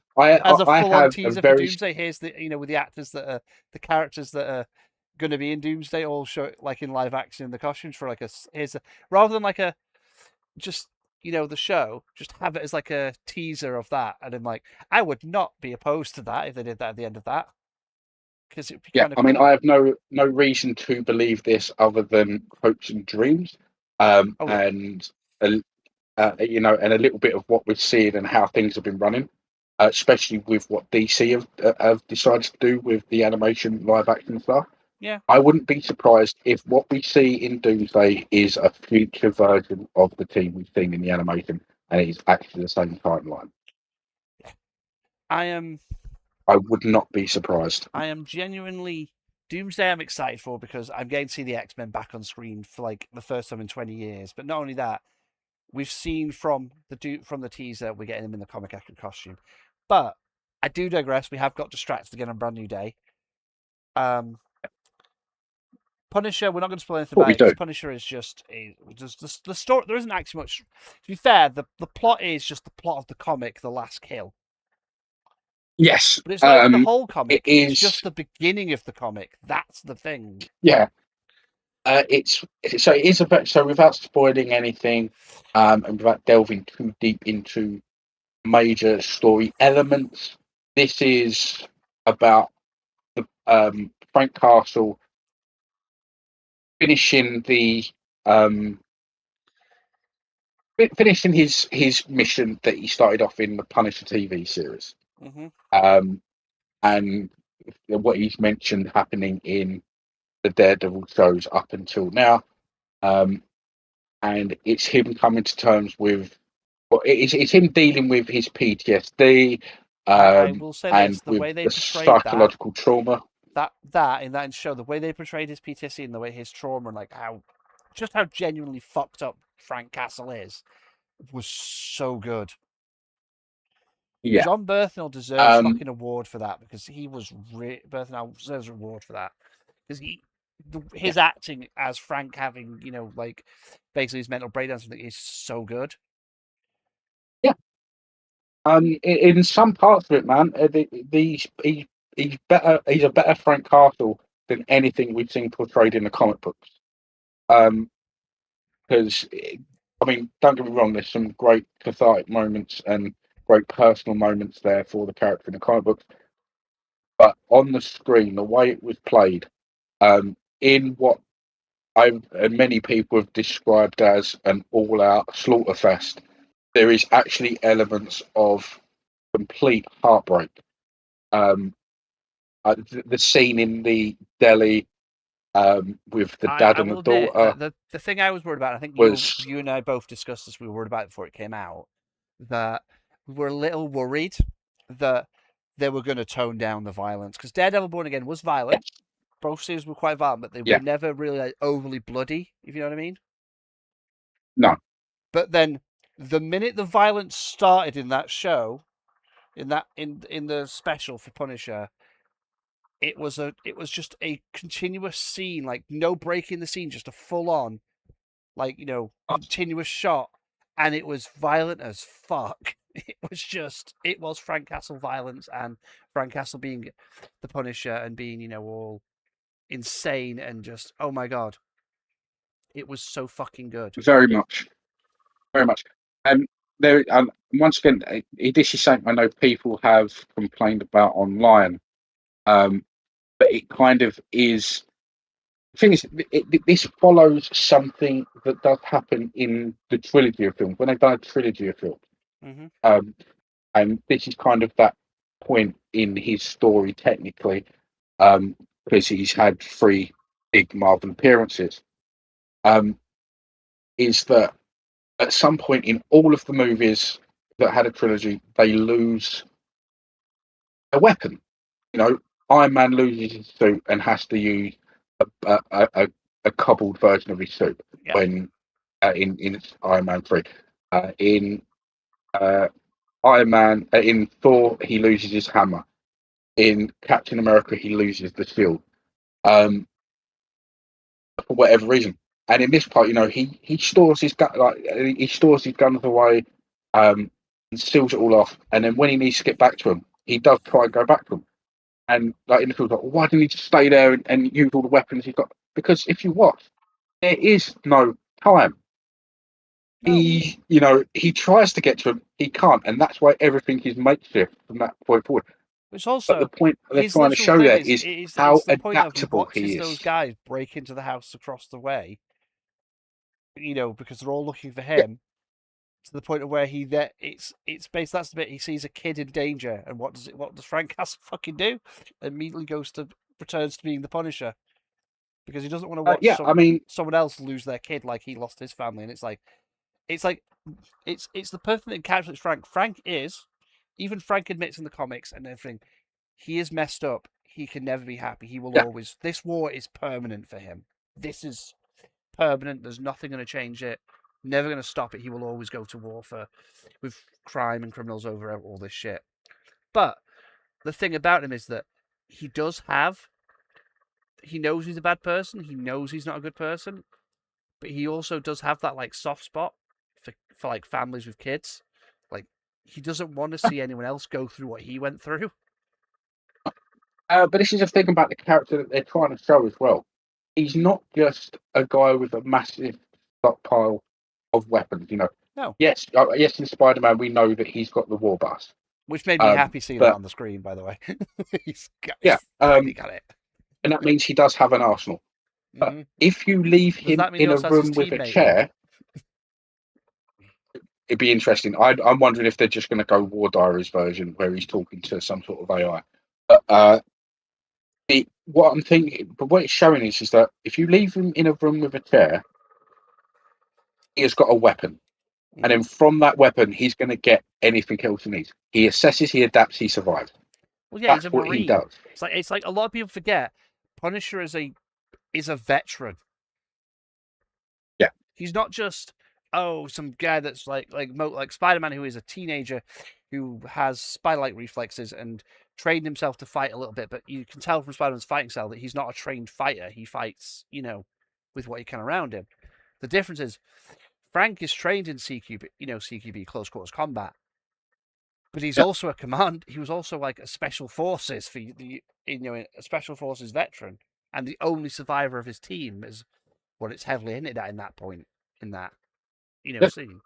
It's Frank is a man that can adapt, survive, and win, and he will always do that. He will always, and that's why he doesn't need. He's like, I can't get to my guns. Steal their guns and just start using them. And it's such a good scene because it's just the sheer level of violence is. I mean, for want of a better term, he is the Jason Bourne of the Marvel universe. I was going to say John Wick.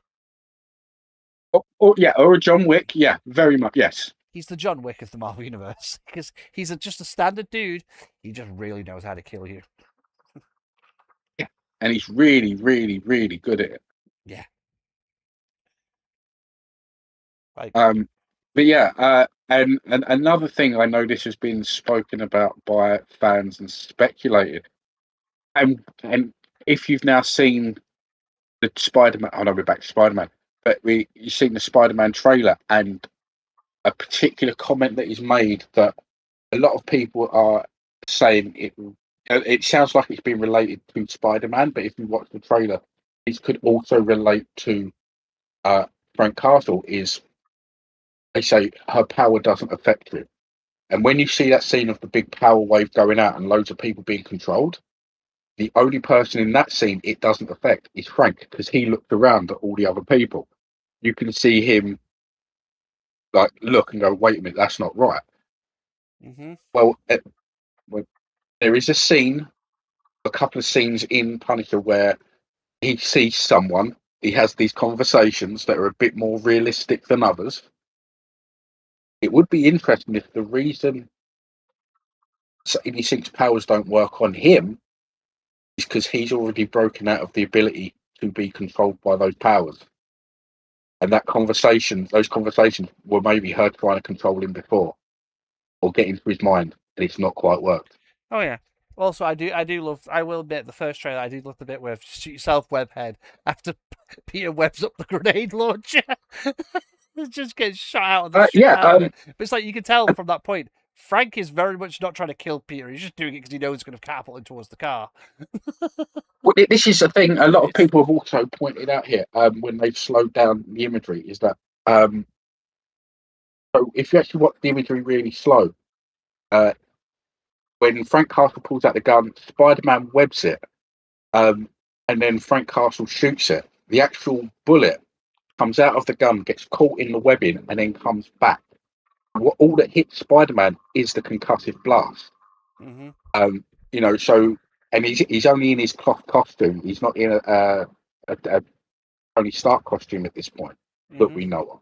But I love the fact all we that can assume is cloth. I love the fact that from the end of No Way Home, I love that we got the classic costume, the comic accurate Yeah. classic, red and blue costume. I absolutely loved that.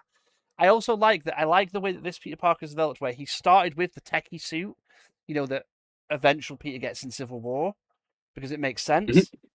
I like that he started with a techie sort of Civil War era suit, and now has gone to the suit that is his. It's his identity. It's the friendly neighborhood Spider-Man.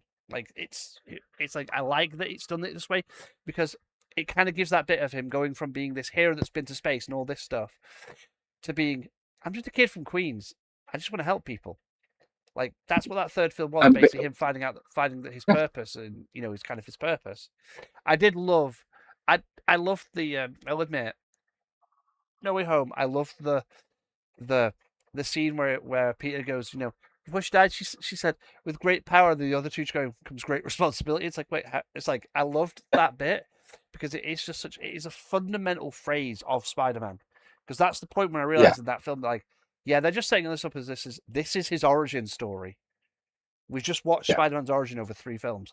This is now yeah. we have Spider-Man basically because it is. But just to quickly go back to the final bit on the trailer breakdown, mate. There is the scene where, like, following on from the gunshot, when Spider-Man projects himself back through the car, through the war bus.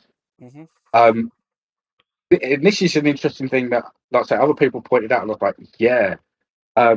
When he goes through the window, he doesn't go directly through the window on Frank Castle's side because if he did that, he would kill the Punisher because the Punisher is still only human. What he does is he goes through the window next to him, grabs his shoulder, and then kicks the door out the back, and drags him through. Because anything else, like if he had just slammed him through the door at that speed or kicked him, he'd probably kill the Punisher. He's literally done everything he can in that situation to make sure the Punisher doesn't actually get majorly hurt. Um, and you can only really notice that on the really slow mo breakdown. But that eye for detail in the film, genius, Oh yeah.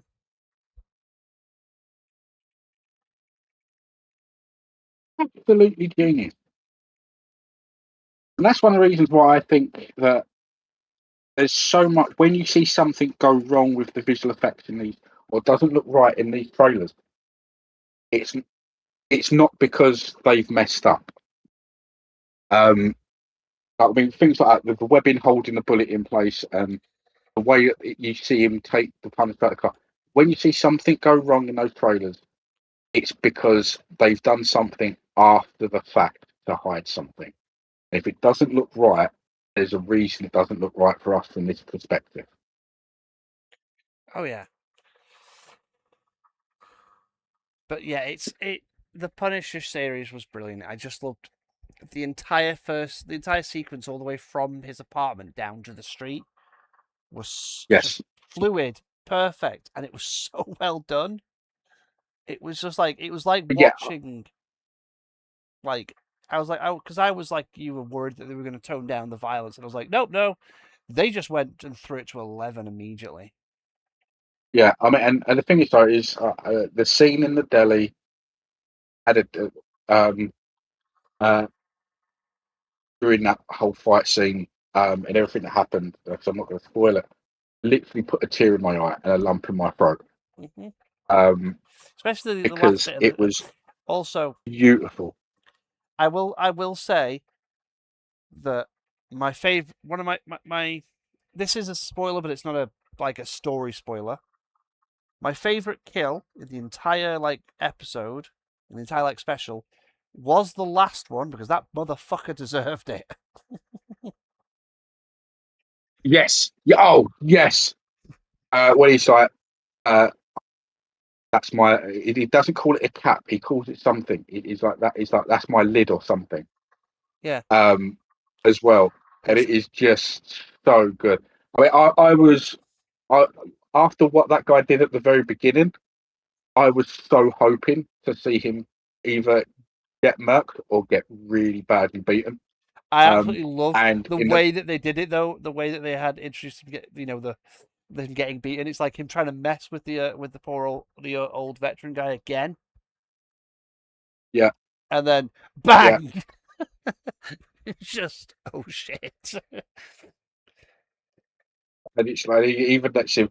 There's a great scene in a film called I can't remember what it's called now, but it's based on a real life hitman. Um, and there is a scene in it where, and this is a true story. The guy tells his story in many documentaries about him being a hitman and the stuff he's done. He's happily protecting himself in prison and doesn't go for parole. But there was a guy that he was told he was paid to kill through mobsters and stuff, and he puts a gun to him, and he's like, well, "What can I do? What can I do to stop you from doing this?" He's like, "Pray for me," and he prays. He's like, "Yeah, all right, fair enough. When what you've done, you touched my heart. Go ahead." And he lets the guy get up, walk away, gets to the end of the street, and then he shoots him in the back of the head. And that, and I know it's not quite the same thing, but what he does to that guy just there was an element of it. I was like, man, that was cold. He did it cold. Oh yeah, it was cold, but it was brilliantly done. But it Yeah, was it was such a yeah, good scene of it. It was the fact that he was willing to let him go until the guy went, "No, he does it all." He's talking. It's like the kid just starts running, and then it's just knife to the back, and then gun to the head. The Punisher's yeah, back. yeah. It's like, oh Um, yeah. I'm Something like I someone am else has so pointed excited out, to and I see. hadn't. I love John Bernthal is Frank Castle in he's the best actor to play Frank Castle.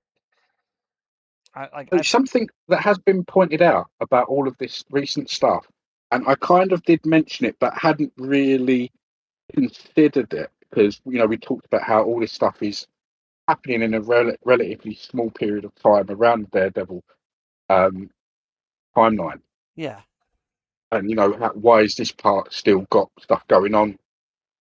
Well, this part of Manhattan weren't part of the big focus of what Kingpin was doing in the Daredevil show, but all of it, from Spider-Man, Daredevil, the um, new Avengers film. Because I've actually forgot what it was called, other than New Avengers. Funny enough, um, uh, and Punisher, and even stuff that's been talked about in Doomsday, um, by Ian McKellen. It's all centered around Manhattan, and I'm wondering if that is actually going to be the element um, of Battle World that is going to be directly ported in from the MCU universe into the rest of the amalgam that makes up Battle World is going to be Manhattan as we see it now. Because so many of the heroes that we're seeing in this stage are centered around that part of New York. Well,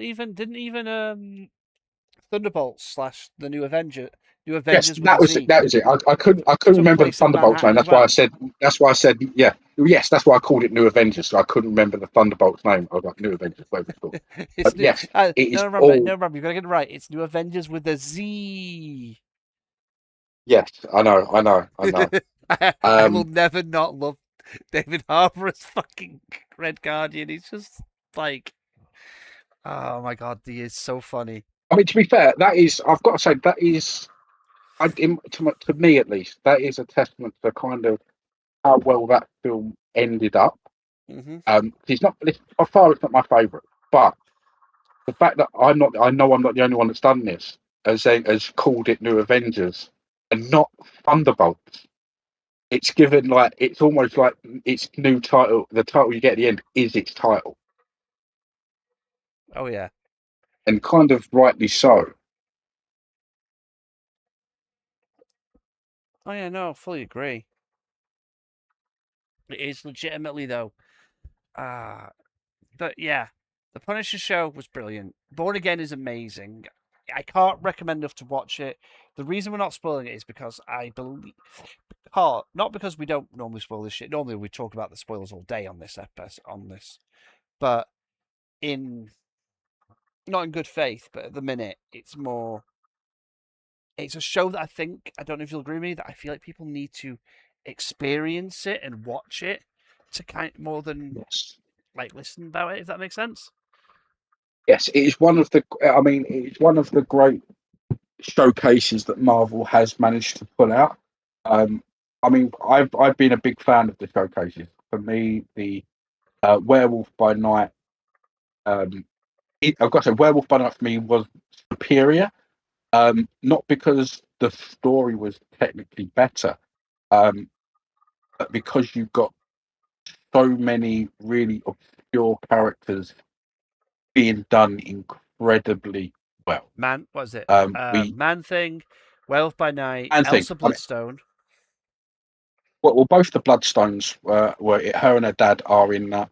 Um, not to a major extent, her dad, but he is mentioned, and you get so many of other creatures in there and other hunters that are relevant to the supernatural aspect of Marvel. Hmm. Man Thing is one of my favorite characters. Yeah, Greg's Um, really fun. you know, he is a he's I a love great the fact character. that he just calls him Um, Greg. What because took I you mean, so like, long? I mean, yeah, I mean, but he comes up in stupid ways. Hmm. As well in the comic books, he's got a very important task in the comic books. He is he is a gateway to the multiverse. He is a Nexus character. Um, due to his abilities, although Yeah, very rarely used, but is known. Um, and also his main power overall, other than a lot of the stuff he can do, is that if you show fear in front of him, he will absolutely wreck you. He's got the ability to disintegrate you on the sight of fear. So if you've got which I mean, in Werewolf by Night is ends up being they show that ability in him, and that's why he's such a dangerous creature for the Bloodstones, um, and why he is sort of like the prize kill. Um, but in one of my favorite, and I mean, I know you like this as well. In the Deadpool versus the Marvel Universe, or Deadpool kills the Marvel Universe, yep. when he's fighting, I mean, like he Deadpool has fought Taskmaster a couple of times, and there is the whole thing where he calls him like one of the ways that he's beat Taskmaster in the past was like, "You've copied all my moves, right? So what would I do now?" And then Wade blows his own brains out, and in that combo of what he's doing, Taskmaster blows his own brains out.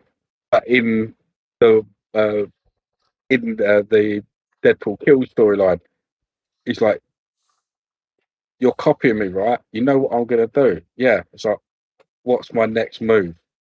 And that's when he shows fear. He's like, "What have you done, Wade?" And then he turns around and there's Man-Thing standing right behind him.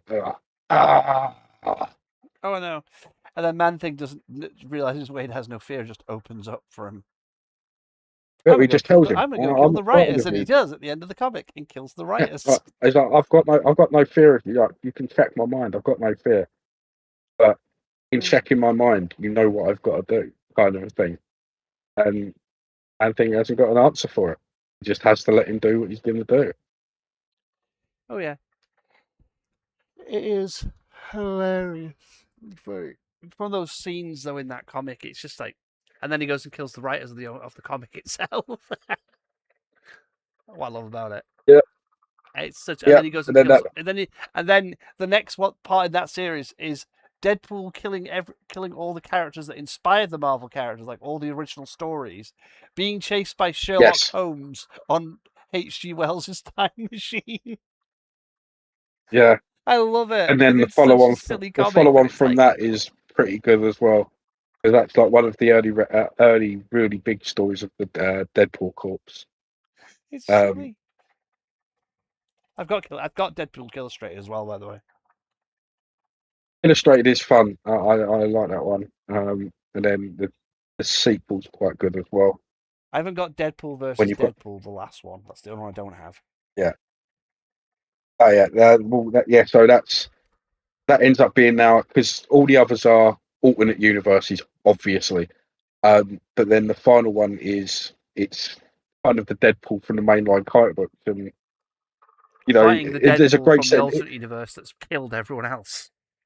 yeah, and started up his own group of killer Deadpools that sort of know they were just an anarchic joke. But my favourite part in the beginning of that comic, right at the very beginning, is he's fighting a giant robot, and he's saving all these people. And it's like, don't worry, any minute the Avengers will turn up to help me. We're friends. And then these fights like, okay, maybe the X-Men will turn up because we're friends. And No he's like, one's going to turn up. maybe the Fantastic Four, we know each other. And it's like, and then all of a sudden they're like, other Deadpool turn up. He's like, well, that's actually not what I was expecting. A babe with machine guns. Headpool. I still love that Yeah, Headpool's yeah, in the yeah. main universe with Deadpool for quite a while. Well, in this one, in that story in particular, Deadpool gets killed pretty soon on because he gets one of the first kills you see from the other one is him putting Deadpool into a microwave and turning it on. Because the main group in that one, if I'm remembering correctly, at the beginning is Lady Deadpool, Kidpool, um, Dogpool. there's a robot one. No, the Deadpool is there somewhere, but there's the robot one, and I believe, and the one that gets killed almost straight away in the first scene is the uh, Renaissance Deadpool. I think I'll have to re-look it up. It's But been a yeah, while, but yeah, uh, we've gone off on a tangent again about Deadpool all of a sudden. yeah, as we Because, should, well, as to be we fair, should. the thing is, we don't want to spoil Born Again, and we don't want to spoil the Punisher special. Like, we're talking about them. We're trying to be a spoiler. We're most talking about the aesthetics and the art style and the stuff that made us genuinely happy with them. Yeah, What I will pivot to is I will let you, without spoilers, talk about the Mandalorian Grogu, and um, the exact words you used was, "It feels like it should have been just a 3-part special." I think.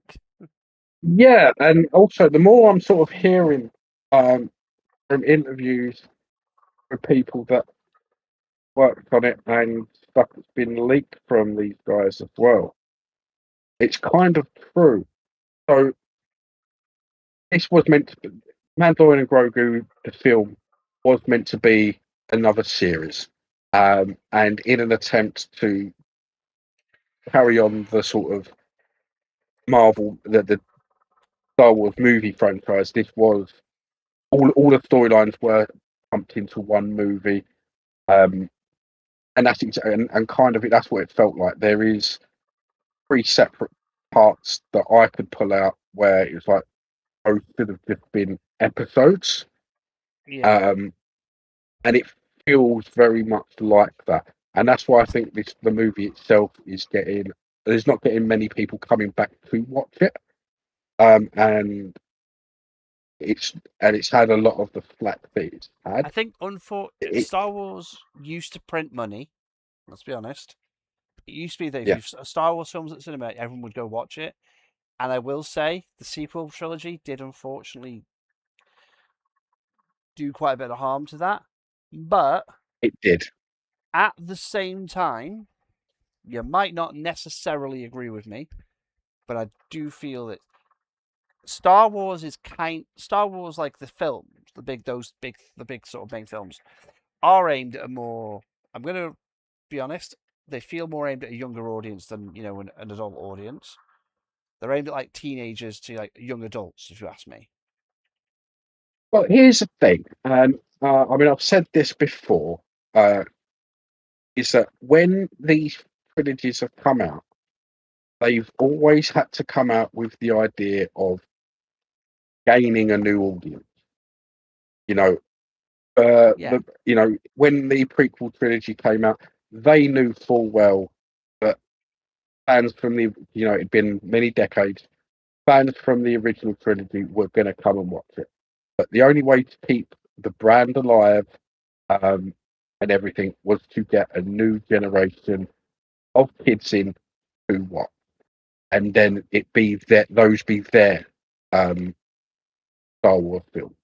well, it's why, And like as you we say with that is, it's like the reason I don't have necessarily. It's the reason why I say, for example, I grew up on Little Mermaid, Cinderella, Hunchback of Notre Dame, like the animated films of these, the animated movies. Yeah, yeah, yeah. right. I grew up with the animated versions. I don't. I do not understand the hate when Disney makes a live action version of it, because to me, I go, this isn't aimed at me necessarily. It's aimed at the kids. The next generation, to give them their version of the film, not because like Snow White, the original, it's a timeless classic. The animated one is a timeless classic, but at the same time, is what people that like us older people don't realize is that we have a lot of nostalgia for these older films. Is we need to realize that a lot of kids aren't going to be willing to sit through those ones, because I'm going to be honest, a lot of those films, the animation style is a little dated compared to what Disney does now, and Yes, and very true. they're timeless. Like, they're brilliant films and they've got wonderful stories, but a lot of kids, well, some kids will sit when they're younger, will sit and watch those films and they'll enjoy them. But these ones are more aimed at the kids that are like in their, like 6 to 10, like you know, the ones that have, grown up a bit and were like, oh, they're making a film. I love, Cinderella, and I want to. They're making it with that actress, and she's so pretty, and like that. You know what I mean? Or like, they want to see. Oh yeah, I mean They're aimed at a new there should be generation. yes, I mean there should be an element of fan service to some extent. I mean, but Disney adults are crazy. Um, Like, let's be Even honest. There compared are to three kind of fans that are fucking insane, in my opinion. There are Disney adults.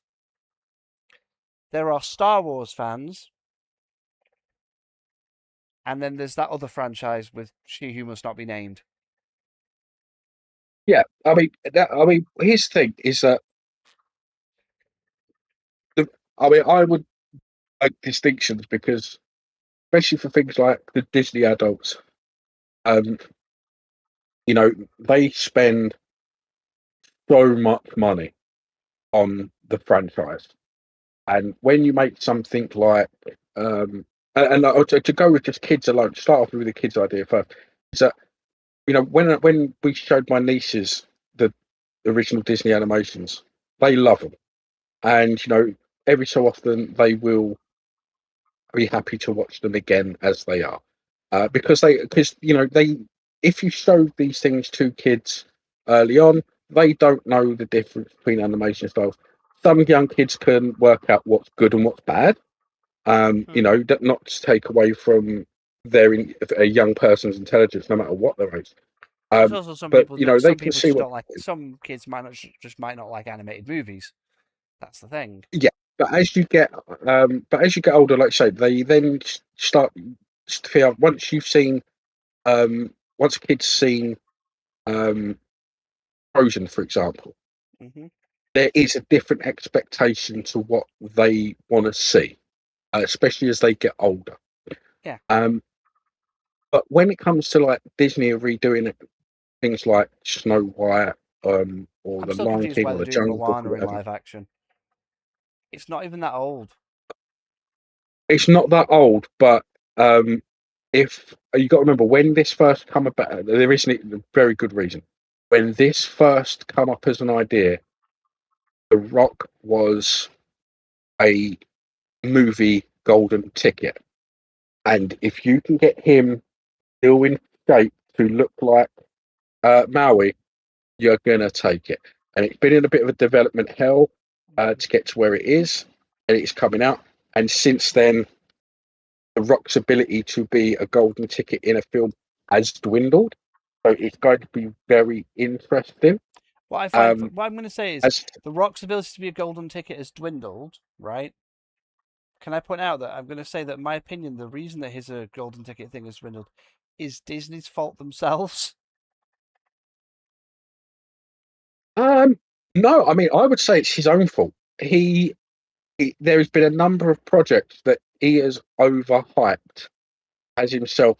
Saying, "Look, I'm in this, and this is going to be the best film ever." Not No, I because was I'm in about it, as but in because it's the I best feel like film ever. the beginning of his downfall started with a Disney film because to be fair, I kind of stopped wanting to watch movies he was in after watching The Jungle Cruise because that film was boring to Yeah. me. And I feel like that's I when mean, I've his got to say, I downfall enjoyed that. started, if that makes sense. Yeah, I mean, I enjoyed that. For me, it was definitely around the whole Black Adam stuff. Um, he really over egged that pudding, um, and he really made promise. He plus a few other people made promises that there was no way they could keep. Doesn't help Um, that he's an and action movie once, star, right? Who literally has in every single clause for any film he'll star in, I cannot be beaten in a fight. yes, and I mean, we've had. I don't know if we've had this conversation on recording. But we've had this personally. We have had It this is one of the conversation fan. before. It's Vin No, Diesel but I has it mean, as one of well, the. but Vin Diesel doesn't Yeah, utilize it as much in a lot of yes, things. and that's And why you have that great stalemate. yeah, in Well, he definitely has it for the Fast and the Furious franchise, but that's why you have that big stalemate in Fast and the the first Fast and Furious film with Rock in it, because they both have this in their contract. Um, all of a sudden, you've got two characters that can't be beaten in a film, where the whole storyline of the film is the two have to go up against each other. So you have to crack a building in half to stop them from actually having the final part of their fight, which is just crazy. oh yeah, It really breaks the film. it's like Hobbs and Um, Shaw, which has Idris Elba in it, and I'm just sat there going, Idris Elba can take a dive in a film, so can Jason Statham. Why can't you, Rock? yeah, Like Jason Statham it doesn't is. let him losing in his movies. Like it doesn't. It's like doesn't let it affect his image. Neither does Idris Elba, who's lost in plenty of films, and bit when he's the hero. And so is Jason. And like, and even Vin Diesel has in other films that aren't Fast and the Furious. And I'm like, why can't you do this? Why is it? Even John Cena doesn't have it in his contract, or Dave Bautista doesn't either. And I'm like, No, I mean these certain actors do. I mean, Arnold Schwarzenegger does. He had that for a very long time in his things. yeah, but let's be And there honest. are other In actors. the terms of Arnold Schwarzenegger, do you believe anyone could conceivably beat that fucker in that era of his prime in any of those movies? The only way he's. I know that the stipulation was he can't be taken out by the villain in the film, only the hero. So if he's playing the bad guy, yes, then the hero's going to take him out. If he's playing the good guy, only another hero can take him out. Hence why you've Expendables was got hilarious. Terminator Expendables 2. was a good series, by the way, of films, in my opinion. The Yeah. first two, they were so Um, funny. I'll be back. He so always you've says got that. He always says that. Um, so yeah, you've got those sort of things going on, but the thing with Vin Diesel is that, in his defence, is that he has actually made so much. He's one of those he's one of the actors that has, when he sees a character that he enjoys, he will then put his money into it Oh yeah, to carry it on. I it's mean, like Riddick. He loved playing the only Riddick reason in we got as much Riddick as we did is yeah because he put his money in. The only reason we get as much Fast and Furious, which are just popcorn films for high octane enjoyment, they're not there to be master cinema, but it's his money that does it. yeah. Um, I think it's why you know, I'll be honest. It's why the Triple X didn't get the front when they tried to make it a franchise and off the ground because they decided not to cast him as in the second film. They cast someone else. exactly. And then when he had the chance to come back in the third one, he turned around, or when they started doing, like, when there was talk to doing the third one, he was like, "My production company will do it, but I'm back." And in fact, not only am I back, the tagline for the movie is "The Return of Xander Cage." Yeah, Um, I mean, I've got to say, the like first film I ever he's the ever guy. walked So out of. to talk Vin Diesel a minute, he funds a lot of video games. Like he just gives Yes, like Arc. Technically, Arc 2. The reason he plays Santiago is because he funded it. He went, I will give yeah, you money to make these games because I enjoy Arc. I will give you the money to help. That's why he I believe also helps them with the funding of the animated series. Season 2 comes out later mhm. this year. I can't wait.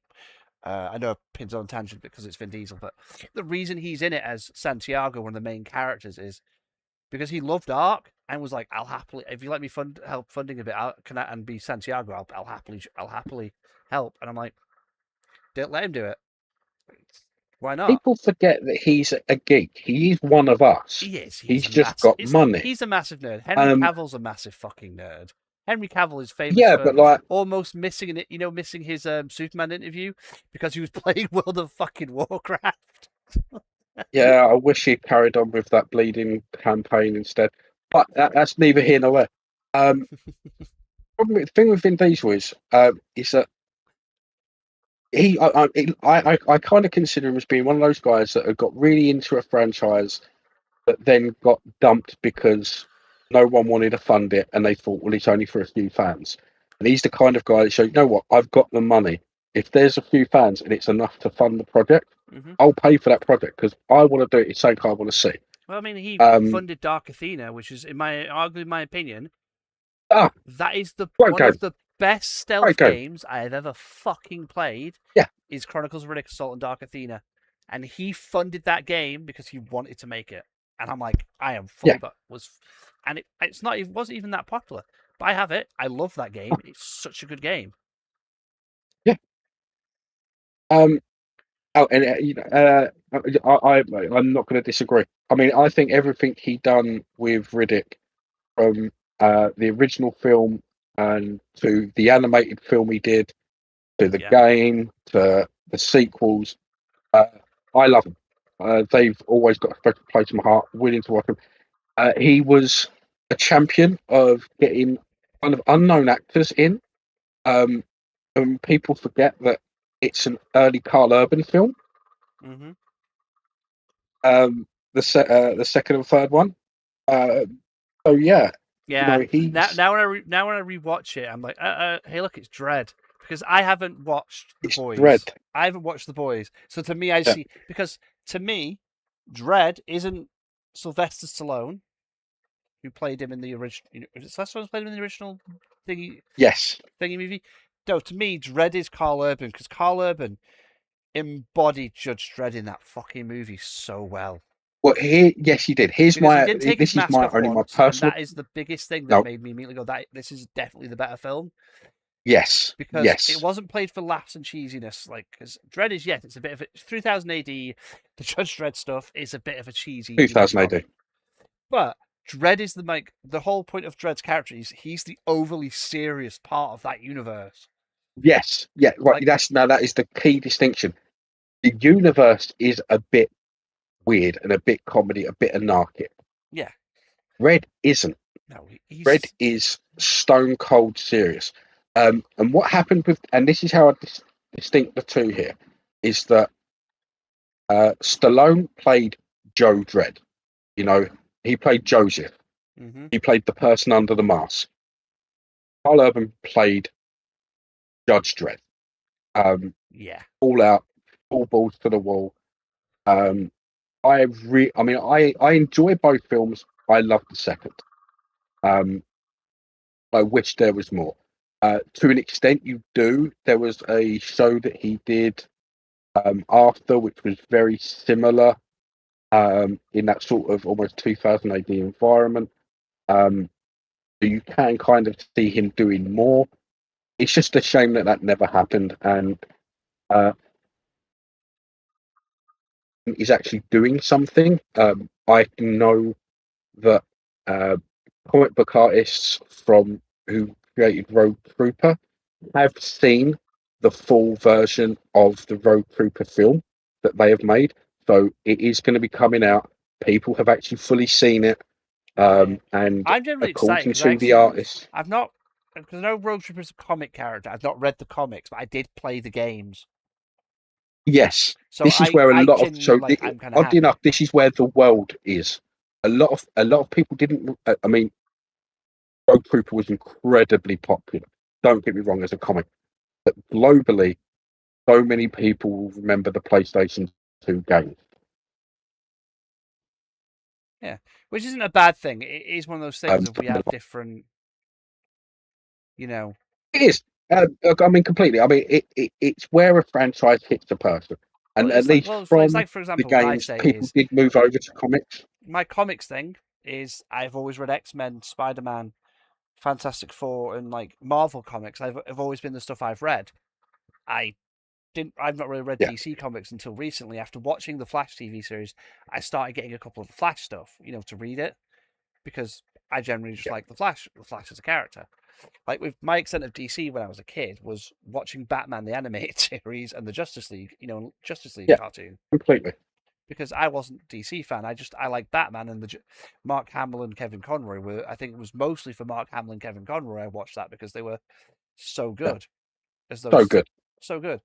And the Justice League one is like the moment that the first Flash dies is when he goes, you know, everyone else has been beaten down, and you just watch the Flash, actually get let loose for once.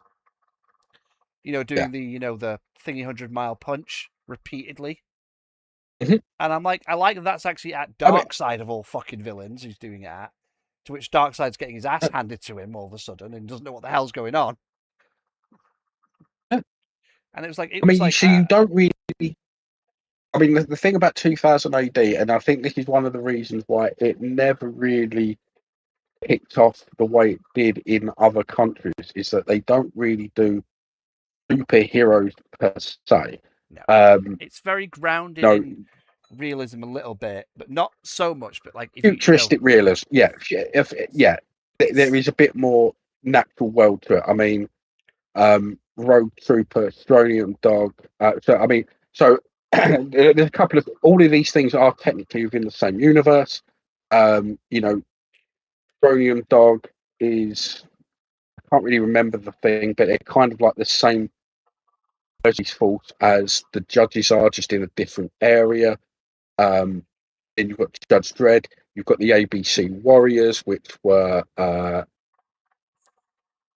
sort of an Avengers esque type group, but they did stuff in the wars, and they yeah. do appear But in none in of the like the Dread 2000 stuff. AD stuff really had the not lack of better words, just for the space. None of them really had superpowers. They were Not majorly, no. they were I mean, more there are some that do, some but were it's not. like not like the It's superpowers like not what they're Marvel or prevalent DC for. character like like speeding bullets, laser eyes, and you know what I mean. They were more Yeah, grounded ones, like this guy's just super strong, or you know what I mean. Like yeah. I he, mean, there were mutants. There were cyborg. Um, there was crazy stuff going on. yeah, there were Um, xenomorphs. I mean, yeah. I mean, to I be like love the that comic. most I love that entire comic, by the prevalent way. of the most prevalent of characters that had superpowers, for want of a better word, were the Dark Judges, which are like demon forms of the judges from Judge Dredd or from Mega City. Um, Mega City One. Judge everywhere. Yeah, Mega City. Well, Mega City One is the main city for Judge Dredd. There are other mega cities with different numbers. In fact, one of the best comic books. I can't remember, but one of the best comic books, one of the best series within Judge Dredd and within 2000 AD, and actually comparable to a lot of stuff, is the Cursed Earth line, in which they are a group of judges are taking a character very similar to the Silver Surfer. He is a surfer with powers. To I believe they're taking this, and they've got to go through this completely crazy wasteland. And in 2 issues, which were banned legally for years, and you could only get them in the original issues. All the reprints got rid of them up until only about You've got no was when. Sorry, I'll give it a second. Slow down a second. Just give me like 2 seconds. Give me 2 seconds. I need to just pause something. Apparently, my computer started downloading shit again. Now go. Say what you were saying. Sorry. Yeah, so this was just a 2-issue arc within the Cursed Earth, in which they come across these survivors in the wasteland, and they have taken over ideas and ideals of what America was. And you've got the McDonald Marauders versus the Colonel, and one side are all dressed up as McDonald and his Marauders, and Colonel Sanders and his KFC crew. Hilarious. There are but of 10 course, mega cities, by the way, in Judge Dredd. Yeah, there we go. Do you know how many there are in the world absolutely today? Hilarious. Should be. Is there 6 or 7? In the world today, there are about 33 to 37 megacities worldwide. In the comics, I didn't go up that high. No.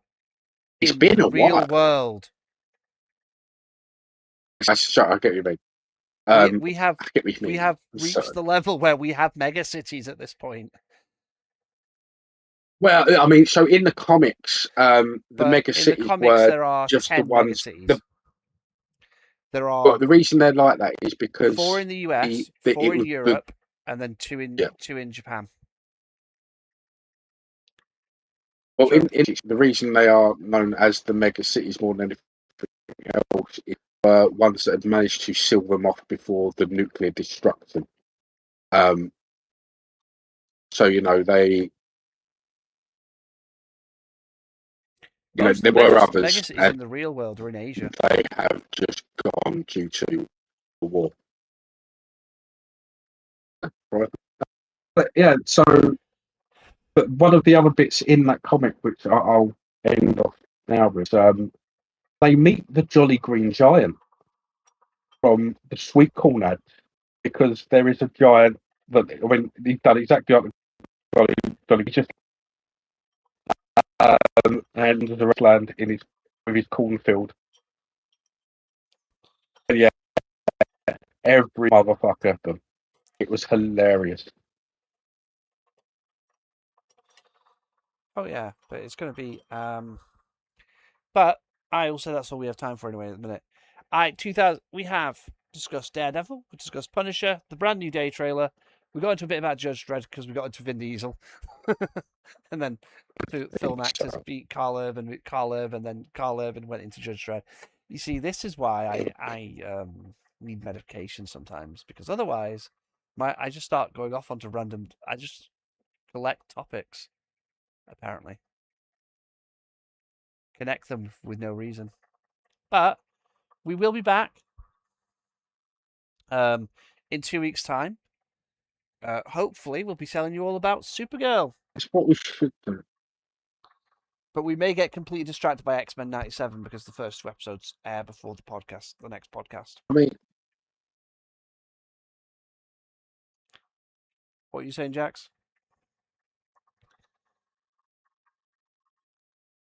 Hello?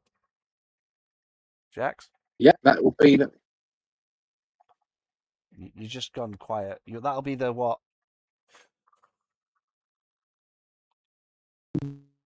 Yeah. So yeah, I mean, Well, Jax has turned into a robot after trying to speak again. So so I- will I'm probably gonna be I'm gonna just guess Jax said that'll be the next episode after Supergirl, Supergirl. It'll be Supergirl special. and then we'll find something to really, really cause problems when we talk about them because We'll find some really horrible controversy about this film to Oh. watch. I'm excited for this movie, like Why am I gone? like nobody's hell. I'm excited for this film, like brilliantly. So anyway, I'm gonna say goodbye, au revoir. I'm Guren. I don't know why I'm quiet. And that's Jax. Am I back? We'll go goodbye.